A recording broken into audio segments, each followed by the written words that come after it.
Mic test, mic test. Mic test, 3, 2, 1. Anyways, let me just switch. Hello, yeah, guys. Welcome to the stream, and then we're finally going to do chapter 60, yeah, chapter 16, and then let's wish that 3 hours, 2 to 4 hours of streaming is enough for us to finish. Because if it's not enough, we will probably gonna cut the stream in half, the chapter. So okay, guys. Yeah, second day of streaming on YouTube. So yeah, guys, let's go. Chotamate. Anyway, King Exumal, Yahoo.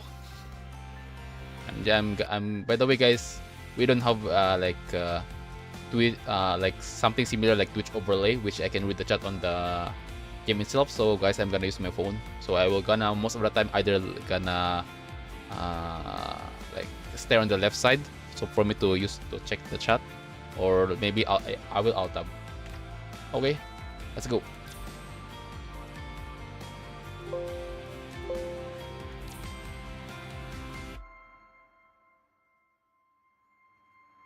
Irashai.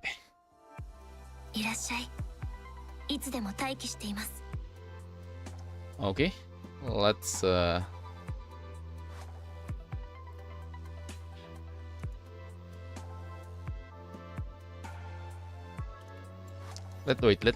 let's make a ping. Wait, what that ping? Yeah, let's highlight a message first. Please, no spoiler, guys. Thanks.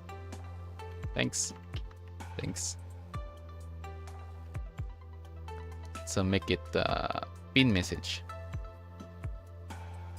There you go.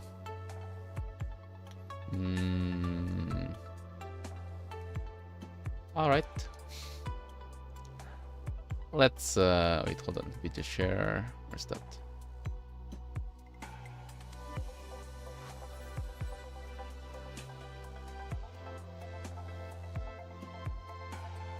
Okay, never mind. Let's just go. Let's go. Let's go chapter. Let's go to the chapter main. Evernight beat. And also, guys, don't mind our thumbnail. All right. I don't know how to make thumbnail for live stream, so I just go like sleep and then screenshot it and then add it on the chapter 16's illustration. So yeah, I noticed we're in flame. And also the look of it is just like over the flame is just like world tree, guys. Just like we are in a world tree, like crazy.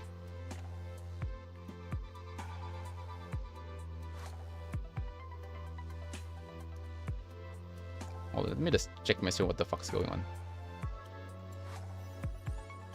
Okay, at least it's not fucked up, probably.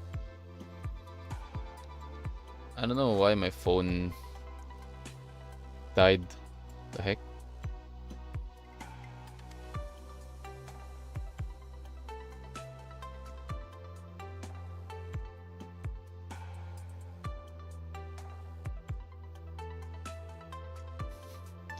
My phone died. What the heck? Tatamate.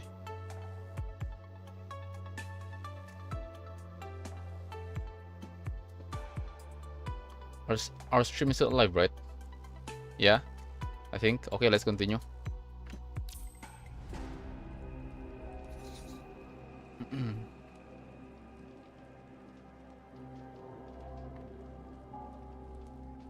Okay, it's 21. Okay, guys, it's long. It's long.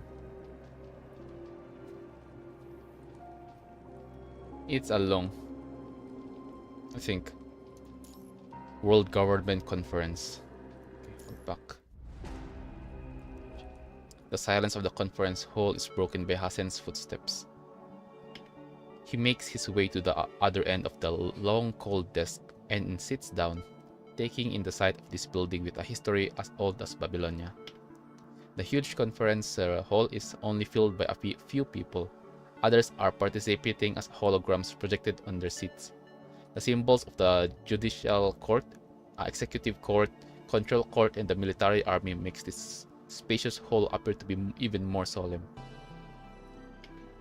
The pillars supporting the dome of the hall are all a record of history in the form of numerous name engravings. They were the ones who helped make the world government possible. History can be tasted in the solemn air. The mark of the world government, which bears the hope of humanity, appears at the top of the room with dignity. Another world government conference is about to start. The topics for discussion appear as blue data flow in the front of the seats. From Operation Acadia, long ago to the recent battle commands against the Ascendants, they are all included in the discussion topics. The councilmen all understand that the topics that appear in the World Government Summit all bear grave importance to Babylonia or humanity. Each topic had been a crucial point in the history of humanity, a pivotal decision that shapes the future of Babylonia, all that sways the boat that is the history of humanity. In comparison to that, topics brought up in the World Government Conference affect the world in a far lesser scale, which is why most participate in the form of a hologram. The lights on the dome flicker off one by one, enshrouding the space in darkness. It is as if a veil of ink has been deposited on the conference hall, blurring the lines of things. This dim space allows one to imagine themselves on an isolated island among the vast universe of darkness. Right after that, bits of light begin to illuminate the place like stars. The stars' data projections that appear on the screen between the pillars color the universe. These stars are the voice of the people.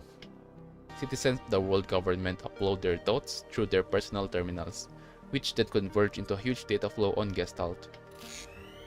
Gestalt runs at full efficiency to extract important data from this flow and summarize them into a simple display to project in the conference hall, allowing the councilmen to hear the voice of the people. Okay, so this is the same as way back for Wuthering Waves players. This is the same as the one on Black Shores. Yeah. Asen stands, wrapped in the light, and announces the start of the conference. First on the agenda, recently, Akdelek proposed amendments to a treaty signed in the past, demanding us to provide more helium-3. I would like to know your thoughts on this matter. 82% of the people think that for the stability of humanity, we should agree to our allies' demand if we have enough resources to spare. However, 7% think that the treaties are sacred, agreeing to the amendments would diminish Babylonia's authority, and that if it happened once, there will be a second time. They would just demand resources from us indefinitely and would lose the upper hand. But don't forget, it's thanks to Akdelek that we were able to resume our ground logistic and trades with the conservation area. Those blood-sucking merchants are requesting to change the treaty now precisely because they knew that we'll just be walking into their trap. To summarize, the control court is not in favor of agreeing to Akdelek's request. Akdelek is an ally that can be negotiated with. As long as the content is realistic, there will be another chance for discussion. A calm voice emits from behind the control court symbol, interrupting the two councilmen's squabble. The speaker is a gray-haired woman, one of the few who were actually present in the conference hall. Time has mercilessly decorated her short hair with streaks of white and etched the wrinkles on her face, but her sharp eyes remain determined. Those pair of eyes have witnessed countless storms in the history of humanity, and it is exactly all that she has endured that allowed her to stay vigilant.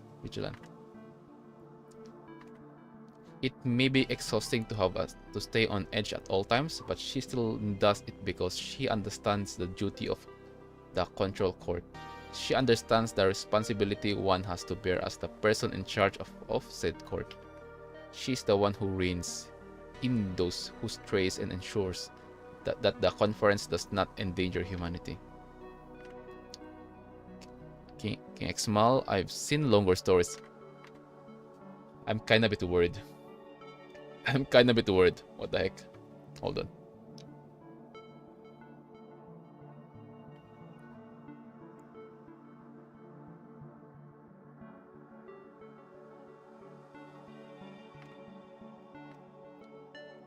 Probably not this chapter, maybe, but let's see though, because again, if it's long, guys, if 2 hours, 3 hours not enough, we will cut the stream. Let's wish that we can reach chapter, let's say the half, 50% of the chapter of the story of chapter 16.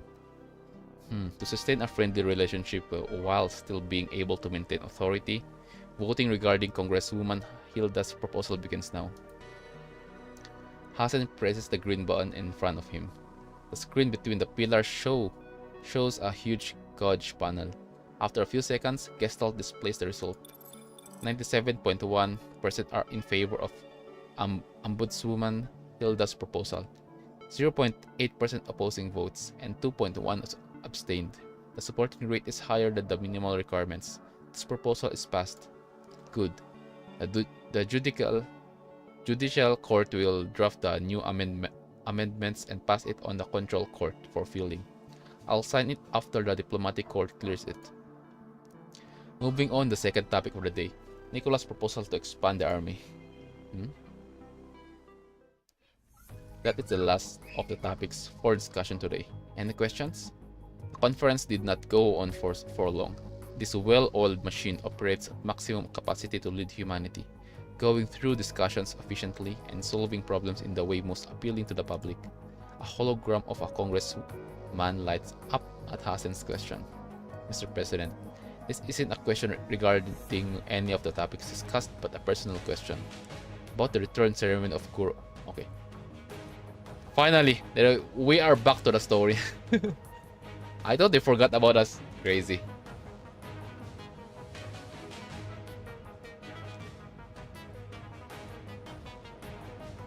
You should probably try to stream on Twitch and YouTube at the same time. If Twitch have problem, I can just move to YouTube immediately. Also, the other reason why I didn't like do like stream the same like Twitch. I'm planning to stream before way back on when I'm streaming last year on December when we started streaming. I plan to stream like two social like Twitch and then YouTube, but sadly when I try to use Restream, those who like use Restream, guys, sadly when I try to use it, I got the red internet's like the red kilobyte per second, so like speed or like a lot of drop frames. Then but I noticed on Streamlabs there's this like multi-stream, which is I wish that it will not like use a lot of power on my PC. So yeah, because for Restream, because they said that it will just duplicate your stream and then share it to the other streaming platform. But for Streamlabs multi-stream, let me see, because I'm using OBS, because again OBS is very good for my PC. Up way back when I'm still recording and then doing some stuff. I still haven't tried the Streamlabs. So yeah, let's see later what will happen. About the return ceremony of Kuro from Atlantis. Was it necessary for it to be lavish? Oh my god, bro. It should be grand, because again, it is us. We solve all your bullshit, okay? All your problem here on Babylonia. Atlantis, a new fortress for humanity. Second of all, also probably we will know about the Omega file. I wish. And third of all, we saw Garnet frame of Vera. Anyways, we're not simping. A projection of a crowd appears in the middle of the conference hall. It shows a crowd cheering with joyous expressions. One can feel the atmosphere of the event just by what. And other than that, guys, bro, we are literally being like a test subject of Kurono researchers. There should be like after us being free, being test subject, and after us solving all the like severe problems in Babylonia, bro, we should have like have a chill day, like vacation. So I think this Hasin, what Hasin did is also a good thing, I think. Don't worry, your PC is literally the strongest. What do you mean? But let's see though, because I'm planning to other than OBS, I plan to use Streamlabs. Yeah, because yeah, when I'm streaming both NIKKE and then PGR on my PC, my CPU usage is low, like very low. Memory, like RAM, it's still low, so maybe later, once I can like think of it, once I remember it. Okay. This one ceremony exhausted resources that could have sustained a small living area in Babylonia for 3 days. I don't see how it is logical to use all those resources just to celebrate a soldier completing their mission and reuniting with their team. Concealmency, you're just some side character. Go outside, touch some grass, and go get eaten by corrupted. They fought off the Ascendants Lamia and brought the hope of Atlantis back to Babylonia. Yeah, Councilman, did you do that? Did you do that shit, bro? Can you do that? Bro, they literally they literally came back alive. That being not only being alive, they also brought back a fortress for us. You know? Oh my god. That's a very huge.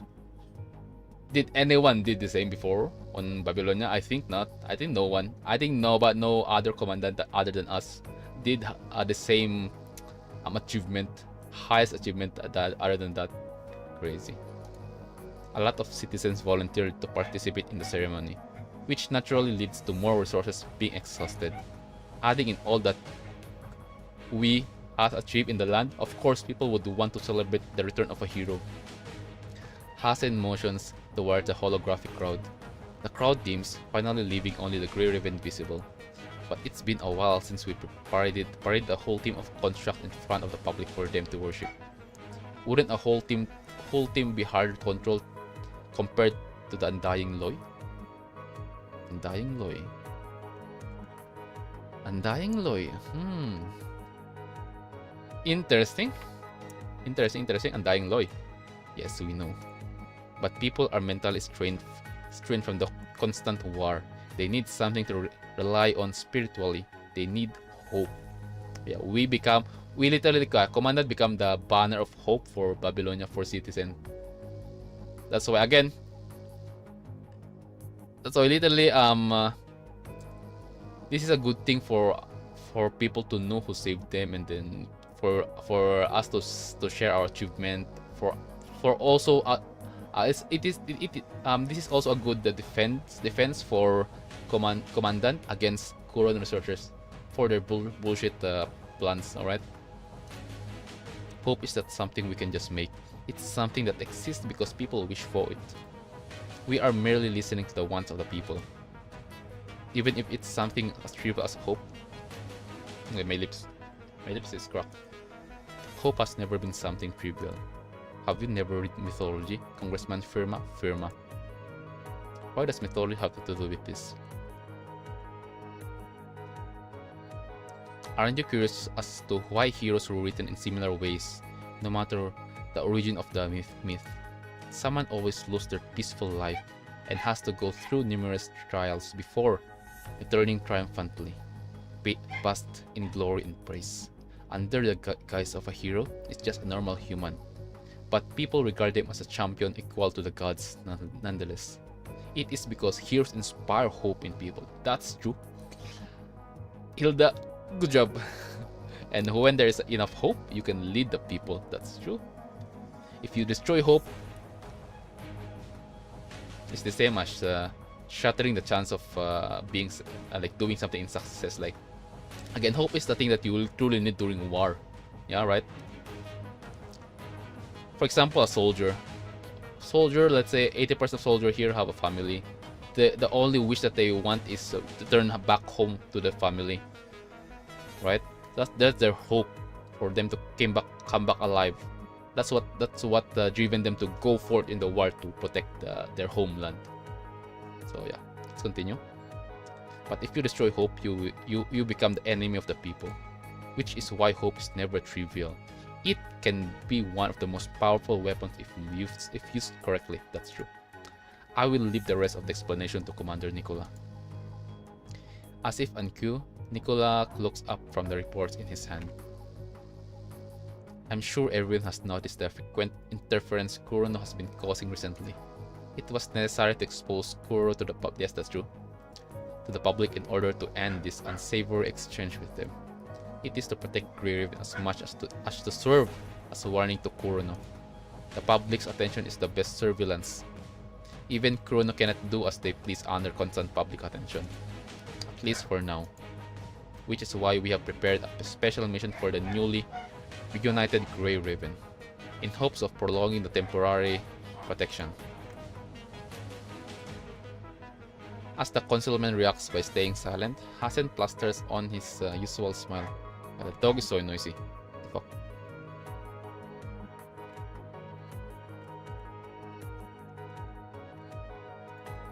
He claps to indicate the end of the conference. The holograms flicker out while the remaining concealmen filter out of the hole. Where is my baby girl Lucia? I want to hug her. Where's our baby girl Lucia? Soon, only Hasen, Nicola, and Hilda are left. Kurono has eyes everywhere. There is no need to announce our objectives out loud for the whole world to see. It's fine. I'm certain Kurono already knows all this, so it wouldn't have made a difference. And there's nothing they can do about it at the moment. It's been a while since the three of us had a chat.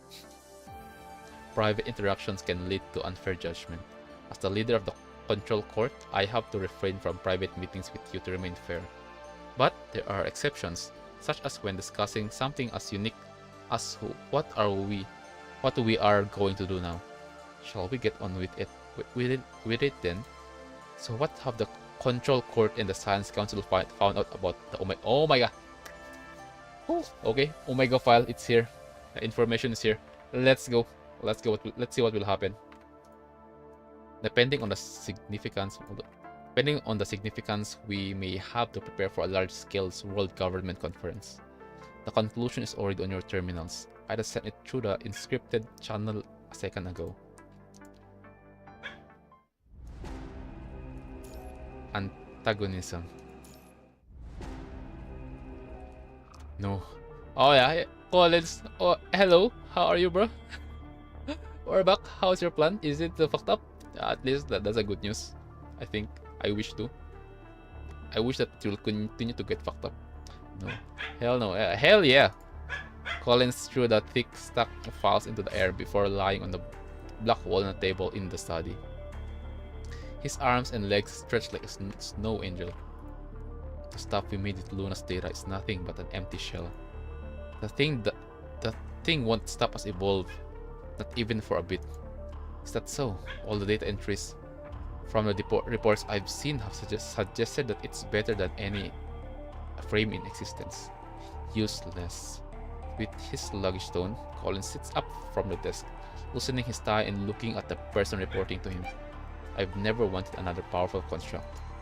What I want is to get humanity to evolve closer to the Ascendants. Okay. The heck? Don't you get it? If a construct is an improvement on humans' flesh and bones, then an Ascendant is an extraordinary leap of progress. And that possibility of evolution, the chance to free humanity from its limitation of the last few hundreds of millennia, is hidden inside that agent. It is how we gain humanity more leverage on this planet. No, in this universe. It's clearly not something we can decipher for now. Cipher. Perhaps. But as long as we have Luna with us, we will figure out a way to unlock this treasure trove. See, I've been meaning to ask you, are you not avoiding saying that name anymore? That's not necessary with you. After all, we're tentative partners during this exciting journey of opening a treasure trove. Sigh. What? You don't seem excited at all. Because this is not the time based on your eyes and ears in the parliament, our situation is quite dark currently. We won't be able to touch the commandant for a while. That's fine. Don't you think this whole ordeal is one of the gifts of Grove as well? That feeling when you have the treasure chest in your hands, but not a single thing you do will budge in. The anxiety and thrill when you can't even find a keyhole. As if ants and insects are crawling and gnawing all over your body, or being engulfed by fire. Haha. Collins cries a dramatic tear. It is gliding along his wrinkles and the two hands covering his chest, leaving a wet mark on his dark-colored suit. It's a once-in-a-lifetime experience, I'm telling you, because you will know that the wait is worth it. You'll know that once you open the chest, you'll gain riches that can topple the world. Crazy. But we've lost the only one who can unlock the chest, and this key is being protected by the parliament right now. And you don't look distressed at all. Ouch. Can you say that about me? How can you say that about me? I'm one of those shepherds that care about their herd after all. Okay, fuck you. One of those that carry a butcher knife, I suppose. True. Regardless, charging into a herd of sheep to snatch one is just going to cause us trouble. One day, our dear, we'll find a way back into... Fuck you. One day. No. In 100 years. Collins chews over his words, his gaze traveling past Rebecca into the distance. How about waiting for that day with a little class? Of course. Collins takes his time to jump off the table, taking a bow in a way he thinks elegant, before heading to a compartment to the side. What is Bruce planning this time? A few moments later, he steps out with a new suit that looks identical to his old one. Do you only have one style of suit? Clothes are just cages of morality that humanity locks themselves in. All it does is distinguish us from the monkeys in the zoos, making us look more civilized. Crazy. Would you care about what your cage looks like? Can't agree with that. That's alright, I was just expressing my opinions, not looking for approval. Everyone expresses themselves with their eyes, their actions, and their posture as long as they live. I simply choose to express myself with words. How about you? What do you think? What do I think about what? This floating treasure the parliament is hiding. I'm still not sure what it is, but thanks to what you did, the parliament has retrieved quite a number of things. Collins closed his eyes, his figure gently tapping on his temple. How dare you, Nikki? Now I'm even more eager to see what you will reap. Oh, the anticipation. I'll leave it up to you, our dear socialite. The time we collect the fruit of their labor, everything is at your disposal. Nothing is off the table. I'll wait for your good news. Collins laughed as he pushed open the door and walks away, leaving Rebecca alone in the study. She takes a look at the terminal Collins has left on the desk. The monitor keeps flickering as it refreshes the different confidential journals the Science Council has submitted to the Parliament. Seriously, he's still the same after all these years? Shaking her head, Rebecca grabs the terminal from the desk and departs this opulent room. Again, guys, where is our baby girl Lucia? Where is she? Oh, I miss her. Hold on. Let me just switch my... Fuck. Oh, my chat is still here. My chat is still alive on my phone despite the live stream. It's fucked up. Yeah, my live stream on my phone is fucked up. I don't know why. Crazy. There. Hassan and Nicole have been silent like this for a while. For the last 10 minutes as they read through the content in the terminal. They read it over and over, making sure that they had not skipped even a single footnote nor misinterpreted the meaning of any single line. Due to the clearance level required, we have monitored the entire process of researching the Omega file. During the process, the Science Council followed the experiment approach recorded in the Omega file. Combining the research data, Lustrous and the rest... guys, Lustrous, salute for you. And also the researchers on Atlantis, your sacrifice not in vain. They were making attempts non-stop day and night. Eventually, they reproduce the phenomenon the Atlantis researchers observed. That means the punishing virus can indeed be absorbed. Hasan can feel his voice shaking as he says it out loud. Everyone in the room understands what that represents. The punishing virus, the bane of humanity exiled from Earth, is now something that can be eliminated. Yes. I'll repeat again, this is a huge step. This is a fucking huge step on humanity. This is, yeah, for us to retain Earth. Crazy. Our only problem is the Ascendants, right? I mean, excluding the gang of Luna, our little sister Luna, excluding them, the rest of the Ascendants, the agents, kind of bit, yeah, they're our main. They are only our main, a bit of priority compared to what before. Because before, first is the punishing virus. Second of all, the hetero monsters. Third of all is the Ascendants and the agent. So this time, one of the 4 problems have been starting to go down. It will be not no longer on the top list, which is crazy. This long drawn out war has finally seen a hopeful glimpse of victory. Humans finally have a chance to reclaim Earth, and the price paid on the past have not been in vain. All those sacrifices can finally see redemption. Atlantis has passed as a torch of hope, and its flame will light the fire that burns away the punishing virus in our planet. Sense. Nicola also expressed a hint of being moved. Uncle Nicola. He closed his eyes slowly, remembering all the little things from the past. Exhaling a deep breath, he breaks the shock and silence in the parliament room. There's a mosquito. With his resounding voice, we know the how, and we can see the finishing line.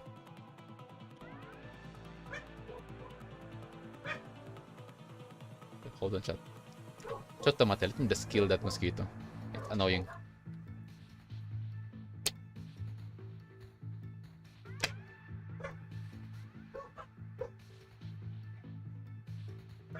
Okay, we're back. The mosquito bro dodged my hand. Anyways,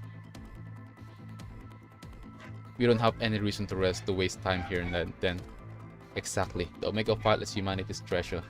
Move the Science Council's resource distribution to the highest level and prioritize all their needs. The moment we develop the device that can absorb the punishing virus, humanity will have their strongest weapon to end this war. After Hasan issues his command, Nicola's expression returned to his usual coldness. Mr. President, don't forget that making a move this big will draw the bloodthirsty sharks lurking underneath. Kurono wants our research, but we also want their data. As long as we put on the proper defense and take the right steps, we can use this opportunity to figure out what Kurono has discovered behind our backs. So for our upcoming operation, we just have to play along. Interesting. Oh shit. Story's going hype. That's about it. The details have been sent on to your terminal. I'm sorry to get you involved in our conflict with the extra request.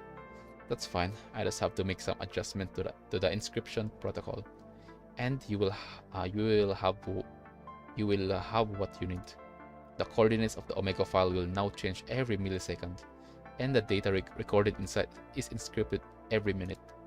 With all this inscription overlapping each other, Kurono would have to decrypt tens of thousands of times after just a day if they want to learn anything from it. If they do decrypt it, the virus I planted inside will trigger, and the data from the Kurono network will be sent to a set of data chips on my end. Asimov speaks fast, but he calls even faster. Bro is yabai. Bro have a brain of I don't know, like 200, 300 IQ. I don't know, man. Abnormal amount of IQ. A series of coding commands appears on the monitor soon before he eventually pressed the enter key with force. You've got what you need. Asimov has not stopped typing even when he speaks. To him, nothing can interrupt his research on the Omega file now. But in order to progress on the actual application of the Omega file, we need more punishing virus samples to study. I see. Knowing the enemy is the only way to make sure we don't miss anything. Apart from known corrupted and ascendants, we also need data from the hetero creatures, yes, and the hetero hive mother.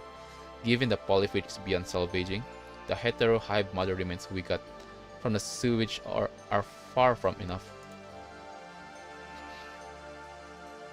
Those remains have all been transferred to the Science Council. I'm afraid we can't give you more. If we don't have it, we'll just find it. That's true though. Hilda waves a miniature terminal in her hand. This is a terminal Asimov sent to the control cord. Allow me to explain the rest. It records the abnormal data captured by the invert device from the glory frame from Chrome's frame. During the investigation, the Science Council determined that this abnormal punishing virus overload stemmed from the fight between Chrome and the Hive Mother. During the fight, the Hive Mother maintained a faint connection with an entity beyond the sewage system. That connection was the reason Chrome's invert device overloaded when it shouldn't have. A similar connection has existed before between the polyphage and the Terigota Queen. Oh, in chapter 13, the fake ascension. Damaging one affects the other, and the wounded side will send out an alert to the surviving side in a way to accumulate experience. Like a defensive mechanism a tribe develops to make sure of its survival. To know to do, that means the hetero creatures have evolved to a fairly high level of intelligence. The abnormal behavior of Chrome's invert device gave us the data to support that idea. There may be more than one hetero hive mother, or frankly put, Cinderella is still alive, guys, so we know, bro, she gonna do some bullshit again. Yeah. Or frankly put, having multiple bodies is a shared characteristic of all hetero creatures. The punishing virus emulates Earth ecosystem to establish its own tree of life. Every branch, every leaf on the tree represents the same hetero creature species at different level of evolution. The task force has indeed mentioned in their record that Vonnegut said that hetero hive mother was just a test subject. It's a request also of Cinderella, I think, right, guys? It's a request of Cinderella. Then we can deduce that there is a complete or most evolved hetero hive mother out there, and it's hidden somewhere in the surface.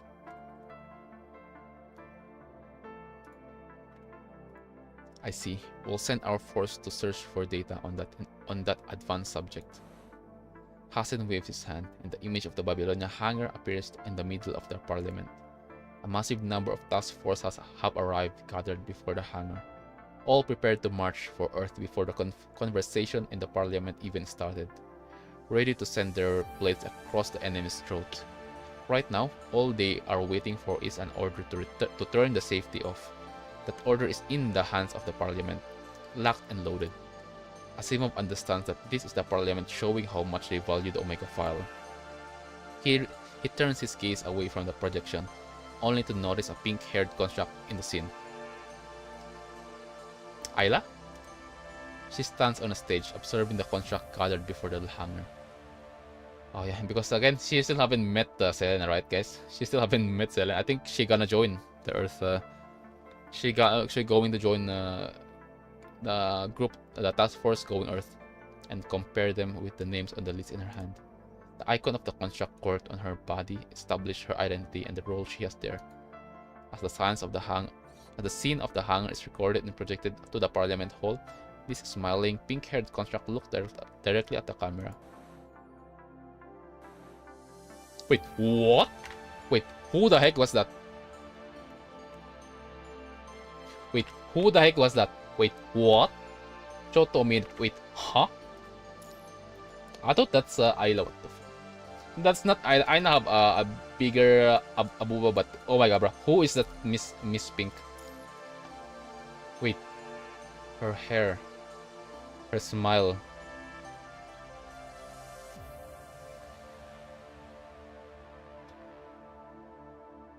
Wait, Choto, wait. Let me just add some dots on the story. Pink hair. Roland. As an agent.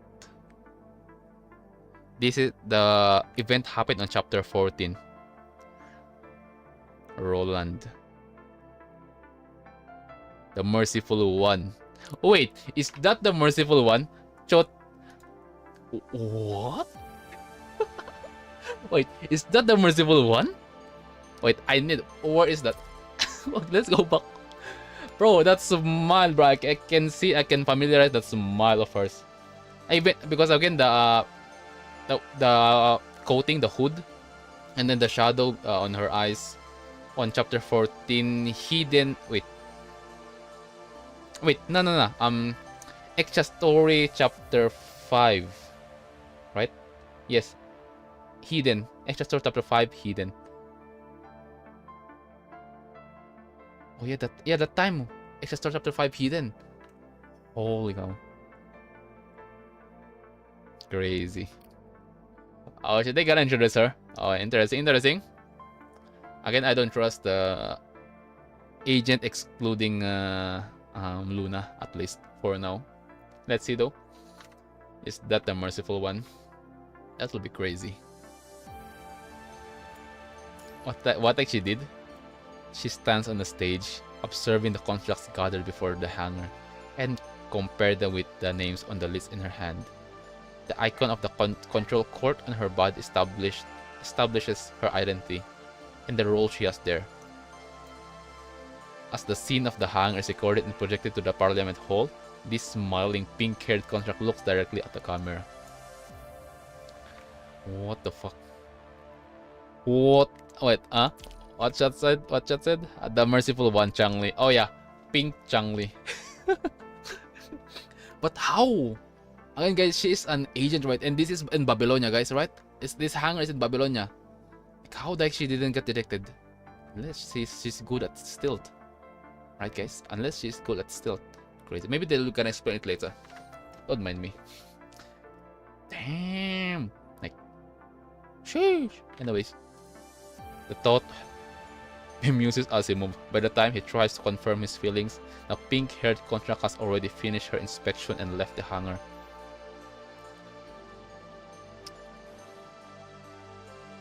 Asimov, did you just fell in love with that pink contract?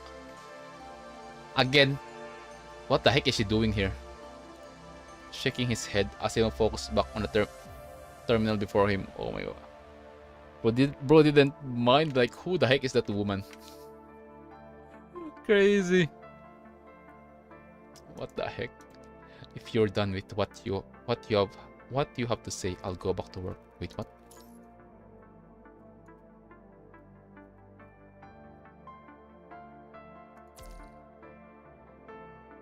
Okay, this is in Hilda. Okay. Asimov is about to hang up when Hilda's voice interrupts him. Before you go, there's a question I hope you can answer honestly. Asimov, you didn't get curious, like, who the heck is that construct? Bro, she have a pink hair, like there's no way bro missed that. Crazy. I think bro is just like woman. I don't care. Maybe that's bro is focused on his goal. Bro, Asimov is a Chad. Bro didn't mind, like, okay, anyways.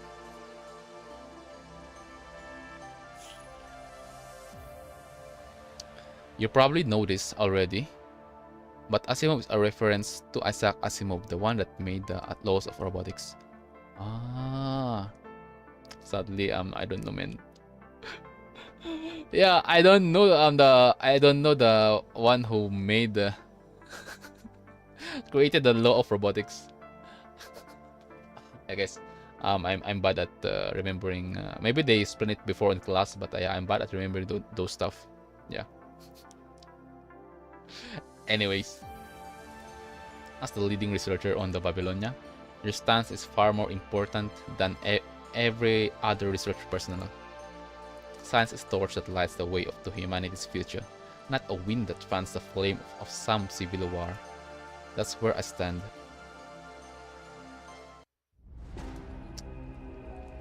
But damn. Our bro is focused on his duty.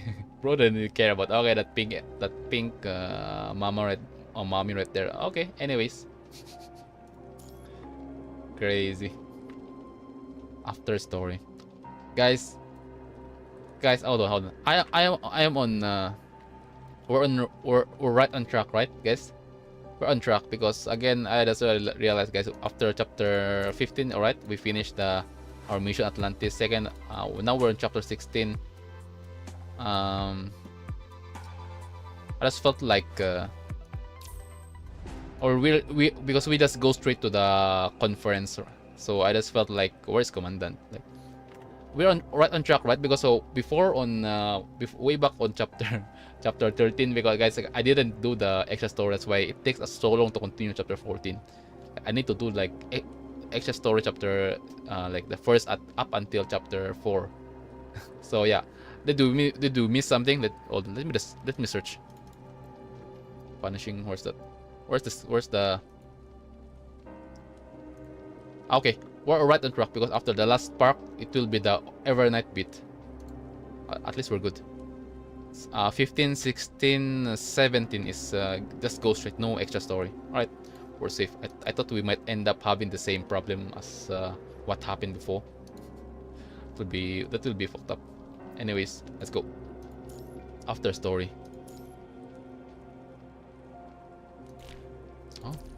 Oh my god, guys. Finally, our baby girl Lucia. Let's go. We're going to use our baby girl Lucia. Babylonia's artificial sun has set for now. Apart from some soldiers on patrol and the lively crowd in the markets, most people have fallen asleep. As for you, you are sitting in front of the desk inside the Grey Raven's break room, going over the recent mission logs. The logs have been arranged from left to right chronologically by Liv. Yeah, our daughter Liv. Oh my god. Your fingertip flips over a page and another memory is reawakened in your mind. Which memory is this? Okay, Atlantis. Sitting on the transport craft. Wait, how is my webcam? So I'm going to sit like a lazy person. Sitting on the transport craft returning from Atlantis, you receive President Hassan's encrypted transmission all of a sudden. First of all, congratulations on completing this confidential special ops. Grey Raven can finally take a rest in the coming days. Rest? The last time we have our so-called vacation is on extra story chapter 1, right, guys? On the beach. Crazy hell. So-called vacation. Anyways, rest. Confidential special ops. That's right. You must be able to tell from reuniting with your team that Kurono's control over Grey Raven has been dismantled by us. You have proven yourself with your action, and it's only fair that we reward you with more than just empty words and congratulations. Hassan, also take care of your wife, Celica. Take care of her, bro. She's overworked. Take care of your wife. When you're back on Babylonia, we will host the grandest welcome ceremony for you.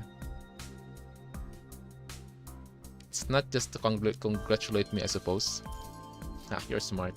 Now's a pretty good time to do this. Hassan smiles and nods. After this ceremony, Grey Raven will no longer be an ordinary squad under the task force, but the war heroes that make the impossible possible. So in short, we literally became like special ops, not just a normal squad, right? The people will follow you. They will look up to you, and you brought them a spark of hope for victory and overcome desperate situation time and time again.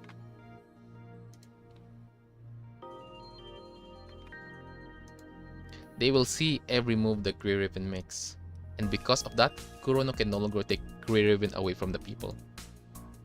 Is this necessary? Absolutely. People are looking for what the fuck is that? People are looking for heroes, for hopes that will bring the war to an end, and the Grey Raven are the perfect candidates. We are the hero, guys.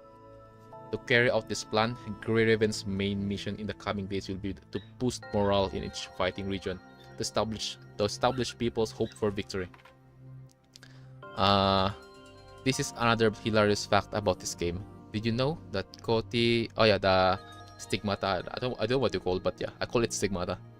The one that you can add to boost the character's efficiency during combat.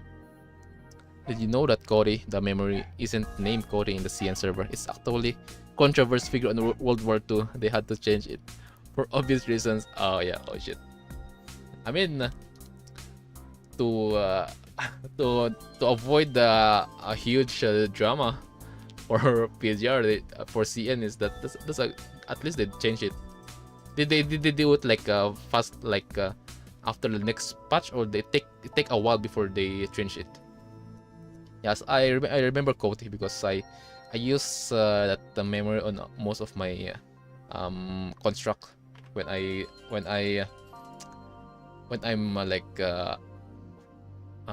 upgrading them, for because I want to do my weekly, because guys, we are F2P, so we shouldn't miss the weekly rewards. All right, that's what the people want, and that's how we protect you. You have not seen Vera. Oh my god. Commandant, guys, this is the commandant right now, but for me, why the heck you go straight to Vera? Go, bro, look for your baby girl Lucia.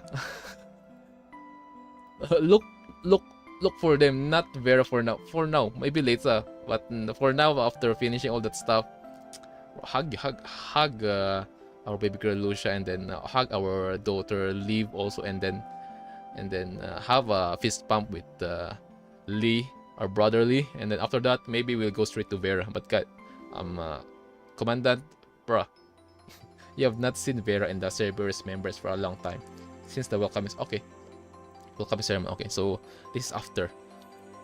Alright, understandable. Bro missed the commandant missed the pink, red construct, red crazy construct Vera. I mean, even my chat said bro, King Xmal bro is barking when I'm streaming on Twitch before. Apart from returning to Babylonia to hand in your mission logs, you and the Grey Ravens have spent most of your time going from safe zone to safe zone among different areas on the surface, far away from the front line. It might be more free carrying out the Parliament's mission and being forbidden to contact some people than being locked in Kurno's cell. That's true. This overprotection has nonetheless grown weary on you. The Babylonian night is still far from over. You open the mission log on the desk to confirm the final details before submitting. As it opens, the recorded scene play out before you as projections one by one. Wait, who is this character? Wait, damn it! Who the heck is that? Wait, who is that character? That twins? Because it did a twin right there. That, damn the design. Anyways, let's focus for the current what we're doing. Grey Raven mission log number 5568. This is Grey Raven. We're here to assist you. I have vision of the conservation area of the defense force. Reinforcements arrived. Look, it's Grey Raven. They finally came back. Time for counterattack. Commandant, we have arrived at the defense force location. Your orders, please. Let's go. Oh my god, it's Sashiburi. I got my baby girl. It's Sashiburi. Let's go. And also the leave.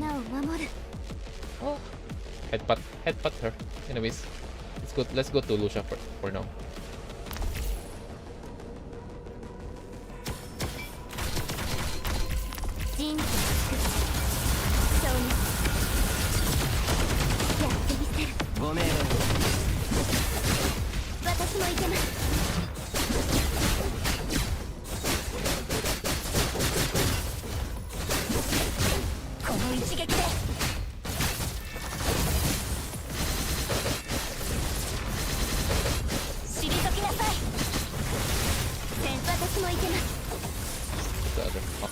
Yahoo!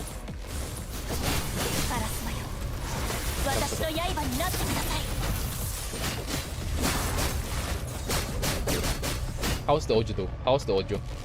I think I need to lower it.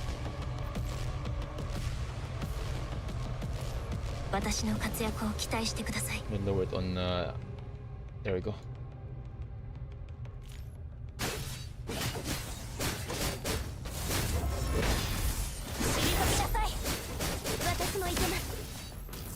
to get... Ah, she's pretty, guys. She's pretty. Oh wait, I think we need to update our loading screen. We need to use the dancing chibi, guys. I saw someone like making the dancing chibi of Lucia. I think we're gonna use that for our end stream.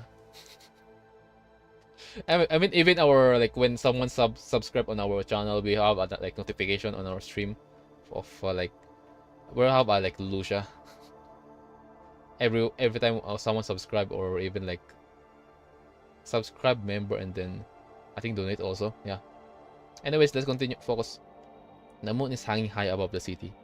By the time your work is to support the conservation area is over, defensive artillery runs silently at the city outskirts. Building repairs inside the conversation area are not over.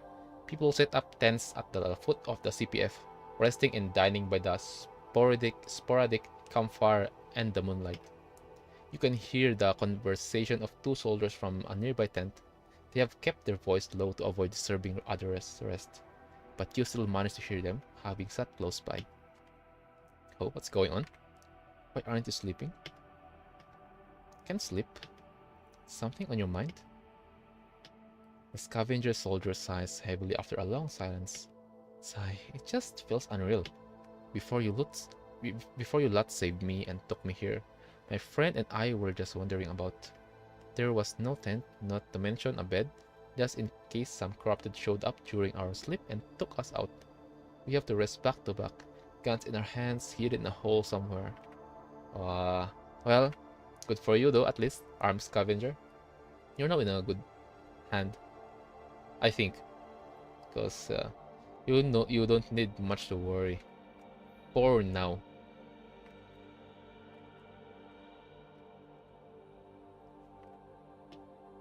Now there's a tent and food in Babylonia to keep us safe. We aren't relying on our junk equipment to protect ourselves no more.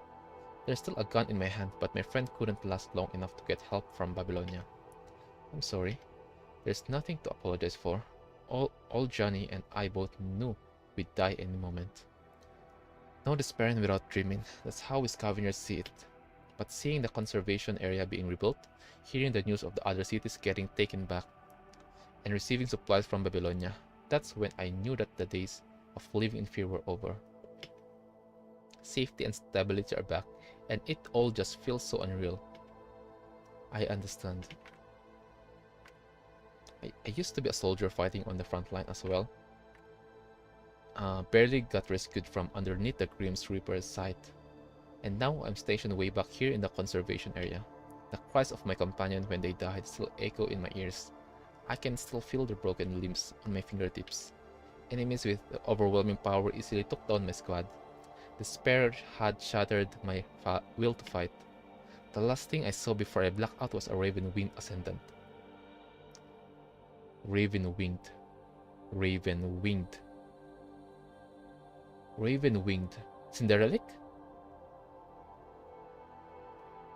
Cinderelic. Or the voodoo.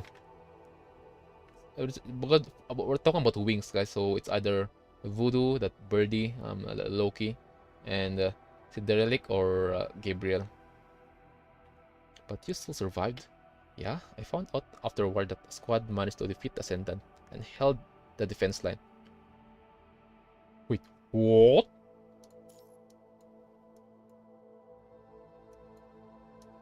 Raven-winged Ascendant.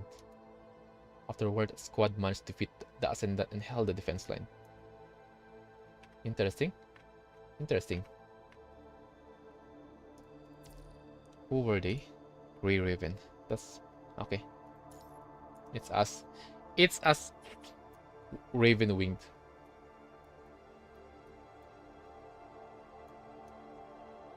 Front line as well. Barely got rescued and the group of Skipper's side, and now I'm stationed way back here in the conservation area.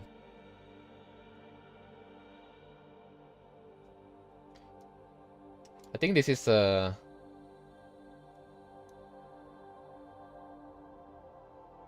yeah, it is I think it's to Gabriel. Probably, I wish. I think though. Yeah. It's Gabriel, right? Aren't they the ones here earlier today? That's right. They're still fighting on multiple battlefields, even to this day. It's because of the soldiers like them that I don't think humans are hopeless in this war. I see. We were both crushed by despair, which is why the safety we're feeling now is unreal, I guess. Enough with the cheesy stuff. We're alive after all. As long as we're alive, we have to carry on our companions' hopes and dreams and bring them to fruition. You're right. Don't you have some cards with you? If you can sleep, how about a game? Sigh, sure. Damn it, I can't even hold my cards steady now. The old raspy voice of the scavenger sounds shaken. I'm going to bed. I'll play next time. Having said that, the scavenger does not seem to have fallen asleep, given the rustling sound you hear from the tent. Right, next time, both of us. You hear quiet sobbing from the tent, and his weeping adorns the silent night. You stand up and walk far away. You hear a lullaby on and off on your own. Oh my god, we're gonna meet our daughter Liv. Following the sound, you see Liv sitting in a crowd next to a woman, humming along with her. The woman is teaching her how to sing the song. Between the two lies a familiar kitten-like boy. The corner of his mouth is still dotted with crumbs of rations. Liv has covered him with a blanket, in case he catch a cold during the night. The woman teaches Liv as she watched carefully at the sleeping boy, gently rubbing away the crumbs by his mouth. Liv, what's the situation? Don't disturb her. Don't disturb our daughter. Liv gestures to you to be quiet. It seems that the boy has just fallen asleep. The woman carries a cup to you. It is a soup that we made. I hope you won't mind. You find yellow tinted broth inside. Behind them is a pot with barely enough soup cooked, but she still fills your cup to the brim. The sweetness of corn perfume the air. What a nice soup. Corn soup? Yeah, that's the best during like night, right, guys?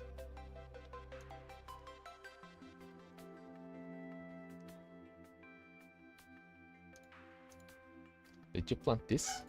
Yes, we planted them on the experimental farm inside the conservation room.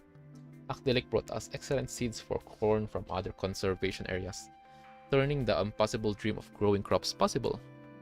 You take the cup from the woman and take a sip. The initial bitterness turns to sweetness as the corn mixture passes your throat. Its fragrance filling your mouth as the woman has said, this is something impossible to dream of in the past. With the harsh environment on the surface.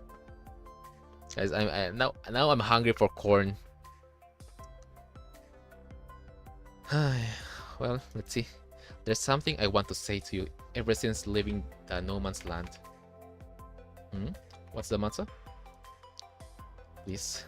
Looking at Liv and you, the woman is getting emotional. Her lips are trembling before eventually saying two words. Thank you. No problem. We're doing our job. Arigato. You didn't mind how hostile we were when we first met, saving my grandson nonetheless, and bringing us here.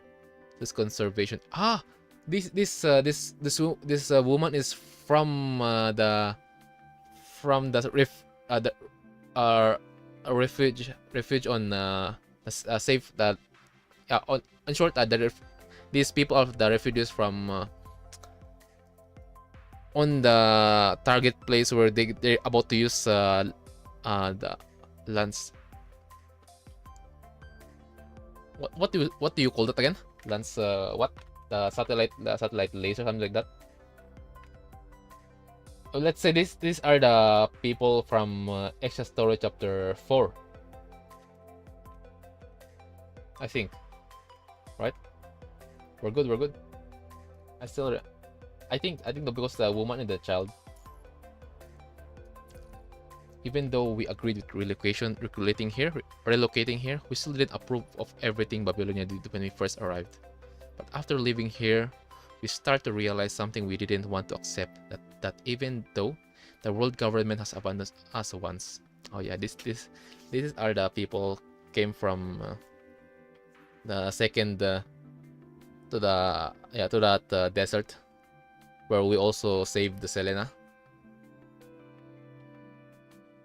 doesn't mean that everyone there has given up those of us remaining on the surface. The conservation areas built one after another are the best evidence. Old habits die hard, but we scavengers have left the no man's land behind. Perhaps it's time we start anew. After thanking you, the woman's word come out non-stop like a broken dam. I apologize. Someone my age should be able to remain calm despite the changes. But it turns out I'm still as sentimental as ever. Don't worry. Don't worry, ma'am. That's okay. It's understandable. She wipes away the tears from the corner of her eyes, turning to her grandson's side, sitting down and caressing his cheeks. Still, the gentle smile hung at the corner of her mouth, cannot hide the sorrow underneath. They finally have food on their plates and a roof above their heads, but the only family they have left is each other. All her other relatives, much like the many families on the surface, have been lost during the war with the punishing virus. Liv reached out and gently pats the woman on the back. The woman is no longer the defensive mother she once was, leaning her head on Liv's shoulder and drifting off to sleep. Seeing the woman and the child by her side, Liv looks at you and nods, indicating that you can leave this area to her. Alright. The temperature begins to decrease as the night continues. People gather in their tents in groups, soundly asleep, accompanied by the moonlight and the lullaby. Can we hug our baby girl? I mean, our daughter. I mean, just give a like good night's kiss, alright, on the head, on the, I don't know what's called, what you call this again? Forehead. It is midnight by the time you confirm all the recent mission logs. Grey Raven's main mission in the coming days will be to boost morale in each fighting region to establish people's hope for victory. Just like what the president said, clearing corrupted scouting, transferring supplies, simple, cumbersome, and focused work has become the major theme of your recent days. Let's drink some more, guys.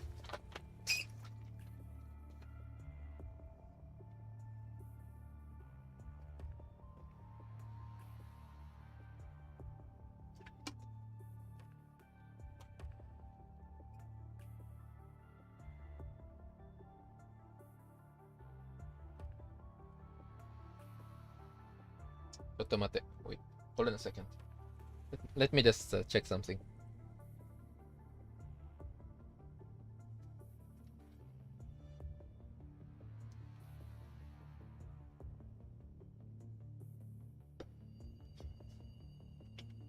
Conservation areas are being built one after another behind the front lines.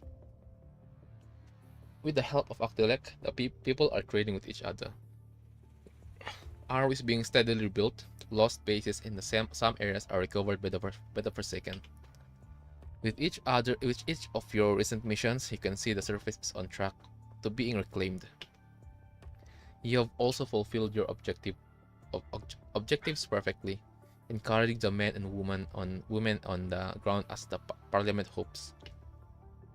Yeah, I found out afterward that a squad managed to defeat the Ascendant and held a defense line. It's us.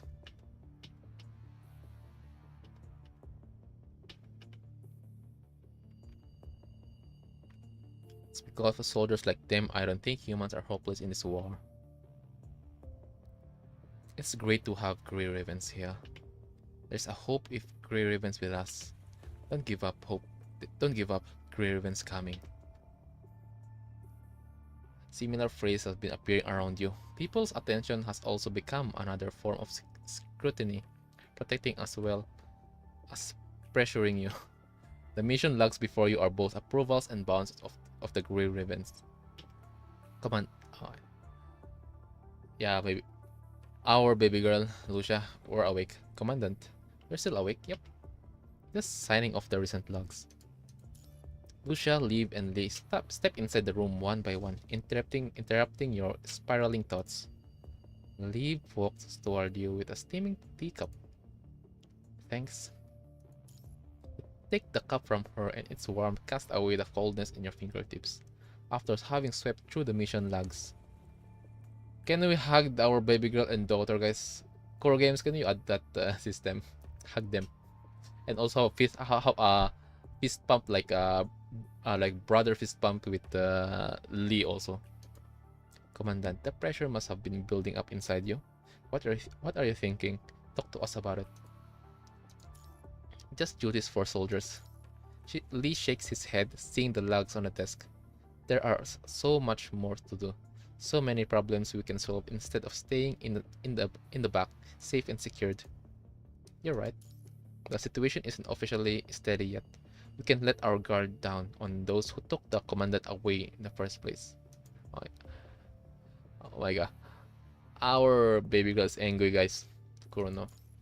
This name has been appearing around you more often lately. If you do anything out of the ordinary during this time, even the president can't protect you.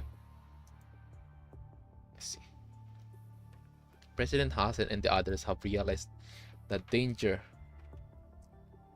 you could encounter since back then. Kurono's behavior was also quite suspicious when you were connecting to Cerberus. Oh yeah, because again, up until now, Cerberus, we haven't met any Cerberus members. Wait, are they safe also? I just remembered. Fuck. Are they safe? Did the Nicola keep his promise to Vera? Why would they withhold the coordinates of Luna's home from Cerberus in the first place? Why did they give the wrong coordinates and task you to locate them? That aberration was not a mistake. It was deliberate, a test. Yes. And ignore the underlying threat Corona is presenting, hidden beneath the calm surface of Babylonia. You have been discovering dead zones along the railway, and you have heard of stagnant corrupted in the multiple areas. All of them to the fact that something is changing on the surface. A threat is lingering around you. The dots waiting to be connected. Oh shit. It's not over yet. Clearly, the Parliament wants to keep Grey Raven safe in the back and shape them into idols of hope. Sand down the sharp edge and Grey Raven will become the tool to comfort the masses. This does not bode well to everyone on the team. The thought of breaking the stalemate is on the edge of all on your mind. And that is when your terminal rings. Hasen? Damn, guys. Story's going up right now. The story's getting interesting. Search for coordinates. Room? Oh. Sashiburi. Let's hear him out, Commandant. Connect. Sorry to disturb you at this hour. Sashiburi. That's fine. You know what kind of busy work I'm doing. Grom doesn't respond to that directly. He gives you a slight smile. And you both understand each other perfectly. Recently, the task force has been searching for clues on the hetero hive mother on the surface. Do you remember Vonnegut mentioning the hive mothers in the series were just a test subject? Yep. He mentioned that on chapter 14, if I remember correctly. Yeah, on chapter 14.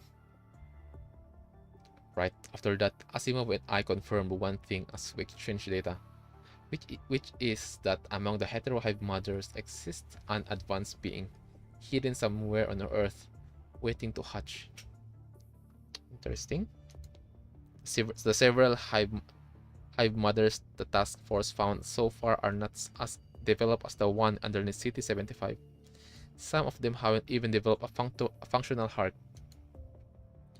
This discovery also confirmed the idea that the same hetero creature would multiply into multiple beings. Based on the polyphage in the hetero hive mother in the sewers, ascendants can have a pivotal role in helping the hetero creatures grow. That undiscovered advanced subject has Vonnegut aiding its growth, so its level of completion must be second to none, which makes locating it a time-sensitive task. There are 3 reasons why I'm looking for you now. First, the specialized frame, yes. Indeed, we defeated hetero hive mother with my glory frame, which means Lucia, with her specialized frame, is also capable of defeating the same enemy type. Second, punishing virus overloading. Oh yeah, the consequence of using this frame. That's right. Since the hive mother will overload the inverse device with the punishing virus, we require a commandant on the scene to stabilize the construct to prevent infection. And the one who has yeah, it's us. And the one who has multiple experience fighting ascendants and powerful hetero creatures, as well as having connected to corrupted by Huaxu without being infected, is a perfect candidate. It's only us. So you know about what happened in City 75? Yes, I do. I took advantage of my father's position to gather some information. Chrome answers directly. You can tell that he has no intention to use that information against you by how sincere his case is. Third, Grey Raven on the front line is the best encouragement for the army. Exactly. The front line is dangerous, sure, but removing the threat on the fiercest battlefield will score Grey Raven another major achievement, further stoking the flame of hope. This also matched what the Parliament wants for your team. There's a fourth reason, isn't there? I know I can't hide anything from you. Is your fame really alright? Frame or really alright? It is, and thanks to that experience, we managed to record the abnormal data and confirm our hypothesis on the evolution of the Hive Mother. But the Science Council can't rule out that the overload will do further damage to the Glory Frame, which is why Strikehawk has to stay on Babylonia to help with the research on the Hetero Hive Mother, instead of fighting on the field. What about Camo? Camo, who works alone away from Strikehawk, is deemed too dangerous by others. And given his uniqueness, he will be staying with us and assisting the Science Council on their research for now. I see. In conclusion, I feel like Grey Raven is our best option when it comes to missions that concerns the advanced subject. Scrub stressed his voice when he says Grey Raven is our best option. Thanks. No worries, I'll wait for you at Asimov's lab. Of course. See ya, let's go. Asimov's laboratory is way messier compared to the last time you were here. Different folders and machines are scattered in the space, making it difficult for you to find a place to stand. Asimov is focusing on the report in his hands, quickly tapping on the keyboard when he thinks of something before returning to the papers. Our researcher is standing by his side, looking at Chrome and you by the door. Please come in. Chrome and Kuro, Commandant. Turn left for 30 degrees and take 2 steps forward. That is the area Mr. Asimov has provided you to stand. Crazy. Where are the others? They left after delivering their reports. You two are the last ones. First, allow me to explain the current situation on behalf of Mr. Asimov once again.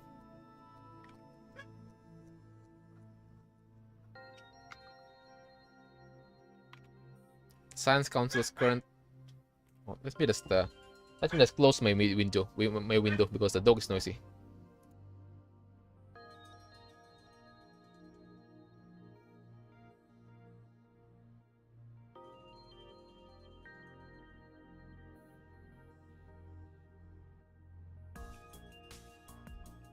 Okay, we're back.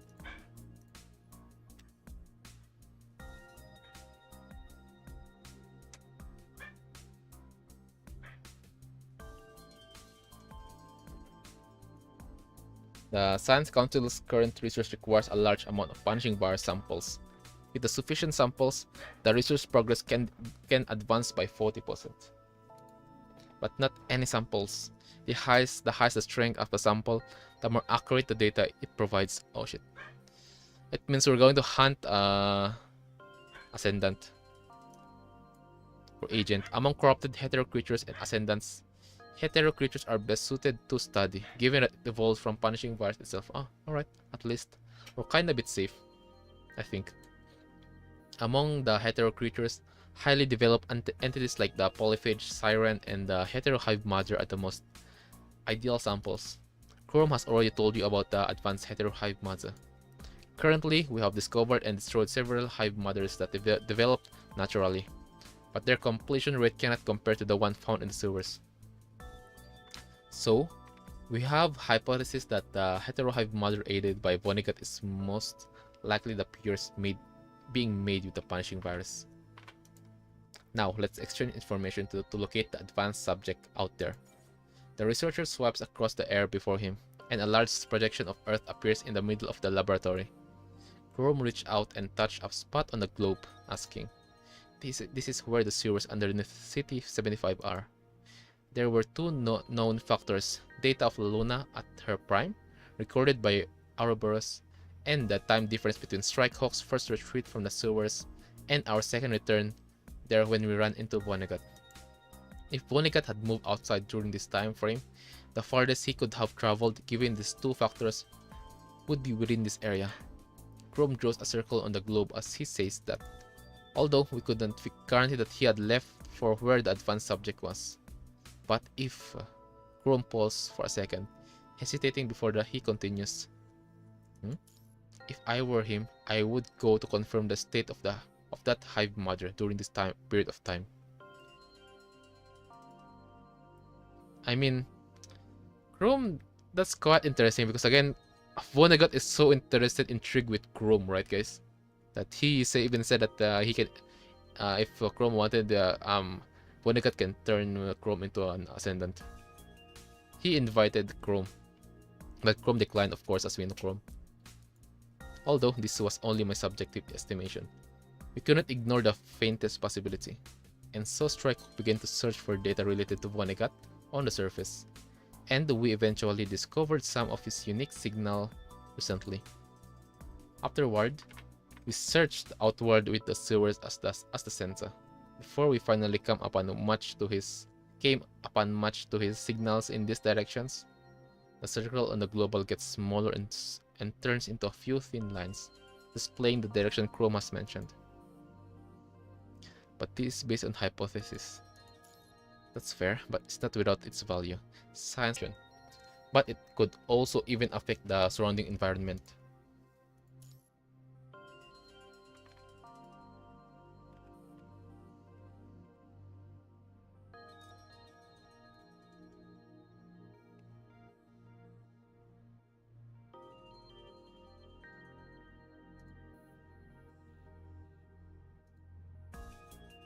We can discover the exact coordinates of these anomalies on the surface. We will be able to narrow down the possible locations of the completed hive model after combining that data with Chrome's circle.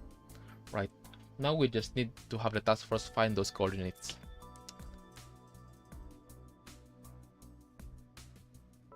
I think I know something about the coordinates. Time for me to take the stage. As Chrome and the researcher look on you, bewildered, you mark out the different anomalies you have learned about throughout your different mission on the globe. Their words have connected all the dots among the different anomalies you have encountered. And oh yeah, we are guys. We are genius, by the way.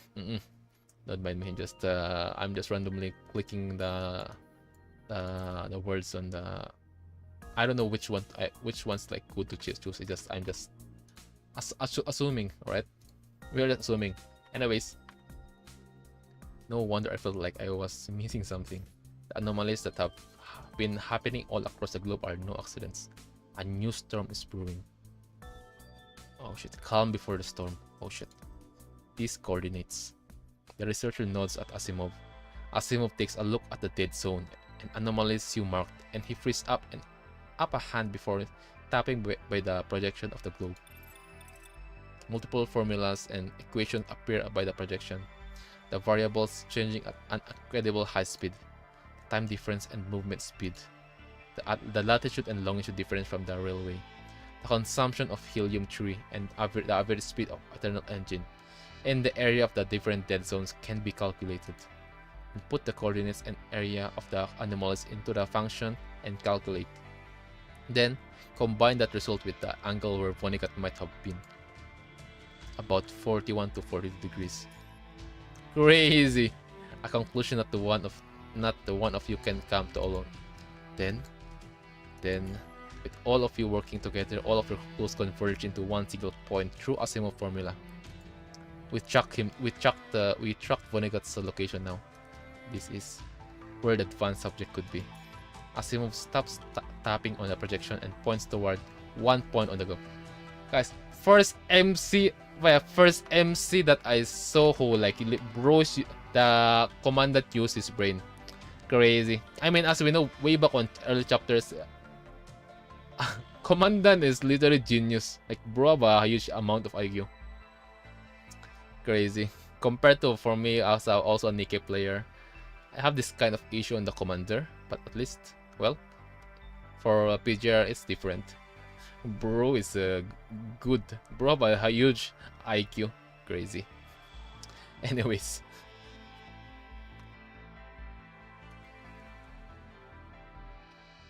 How's the... Oh my god. Hasn't yet. Now we're talking with your wife, Celica. How's the revitalization of the conservation areas? We've reclaimed 43% of the cities lost during the post-pandemic age. The engineering force have been restoring them in batch recently. 19% of the cities are found freed from corrupted activities despite not being reclaimed by us. It's believed that Forsaken has managed to take them. 36 conservation areas have been constructed this month, and the preparation work to receive the nearby scavengers is ongoing. Good. Hassen stares at the projection of Earth before him, silent. More dots have lit up, meaning more conservation areas have been built. Babylonian support has formed a network linking the different areas to it, connecting humanity again. With this, cities are restored and bases are reclaimed. Although the war is not over, Hassen believes that with the help of the Omega File, the turning point is imminent. The door to the bridge opens up. Hassen takes a look at the time and turns off the projection, looking back at his visitor. What is it, Nicola? Gruraven found the coordinates to the advanced subject. Right, the coordinates point to the ruin of Puglia Forest Park, Puglia, an area not prioritized for restoring due to the terrain and resource distribution. Having not been reclaimed, the existence of an advanced subject is possible. Woodcock was the closest to the forest park, so they have been sent there to confirm. That's why you agree with Gruraven's application to move back to the front line? Not just that. Hassen sends over a video file to Nicola as he speaks. Nicola taps on the file and the video begins to play. This is where the advanced subject is. Right. Leave no stone unturned, Guru. I will immediately send people to these coordinates that you've discovered to confirm the intel. But the operation to retrieve the subject afterward, it's us. The President's hesitation is not without its reasons. Discovering coordinates is only the first step, yes. Retrieving it is another word. Even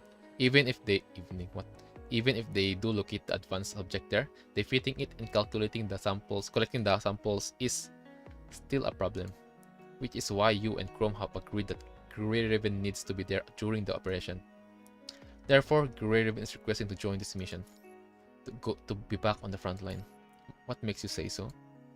Gruraven is essential in the fight with the Heterohive Mazu, and considering the battle itself, as well as what the people need.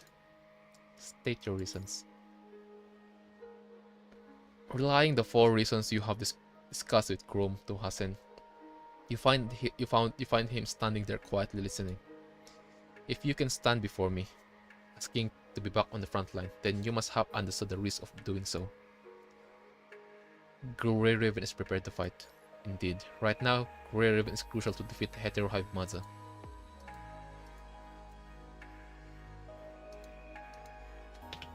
Past and future, hopes and duties. Conversation between President Hassen and you jumps from topic to topic, as if you two are attempting to talk about everything in the unlimited time. Your ideas clash on the bridge as your souls resonate in the universe. In that case, I suppose our worries were for naught. The video stops here. Nicola closed it, not saying a word. It's hard to disagree with them when they took this step willingly. It's good for everyone if they've moved back to the front. The benefits outweigh the risk. Right? As long as we can achieve what we want, it doesn't matter how we get there. Crazy. Exactly. Alright, according to time, Hurley Joe's team should be sending back the report soon. I hope our effort isn't wasted this time, and we'll find that advanced Heterohive Mazu. No? 16.5. We are 27%. We're nearly... yeah, this is long. This chapter is long. Heterosapien. Rapid footsteps approach from behind the door, the retinal scanner outside announcing the name of the visitor. The door opens, and Hilda enters the bridge, standing before Hasan and Nicola. How did it go? Did we find it? All the data suggests that the heterohive mother is located inside KPF 040, at the center of the Polia Forest Park ruins, or what used to be CPF 40. What used to be? That's right, it's better to see it yourself.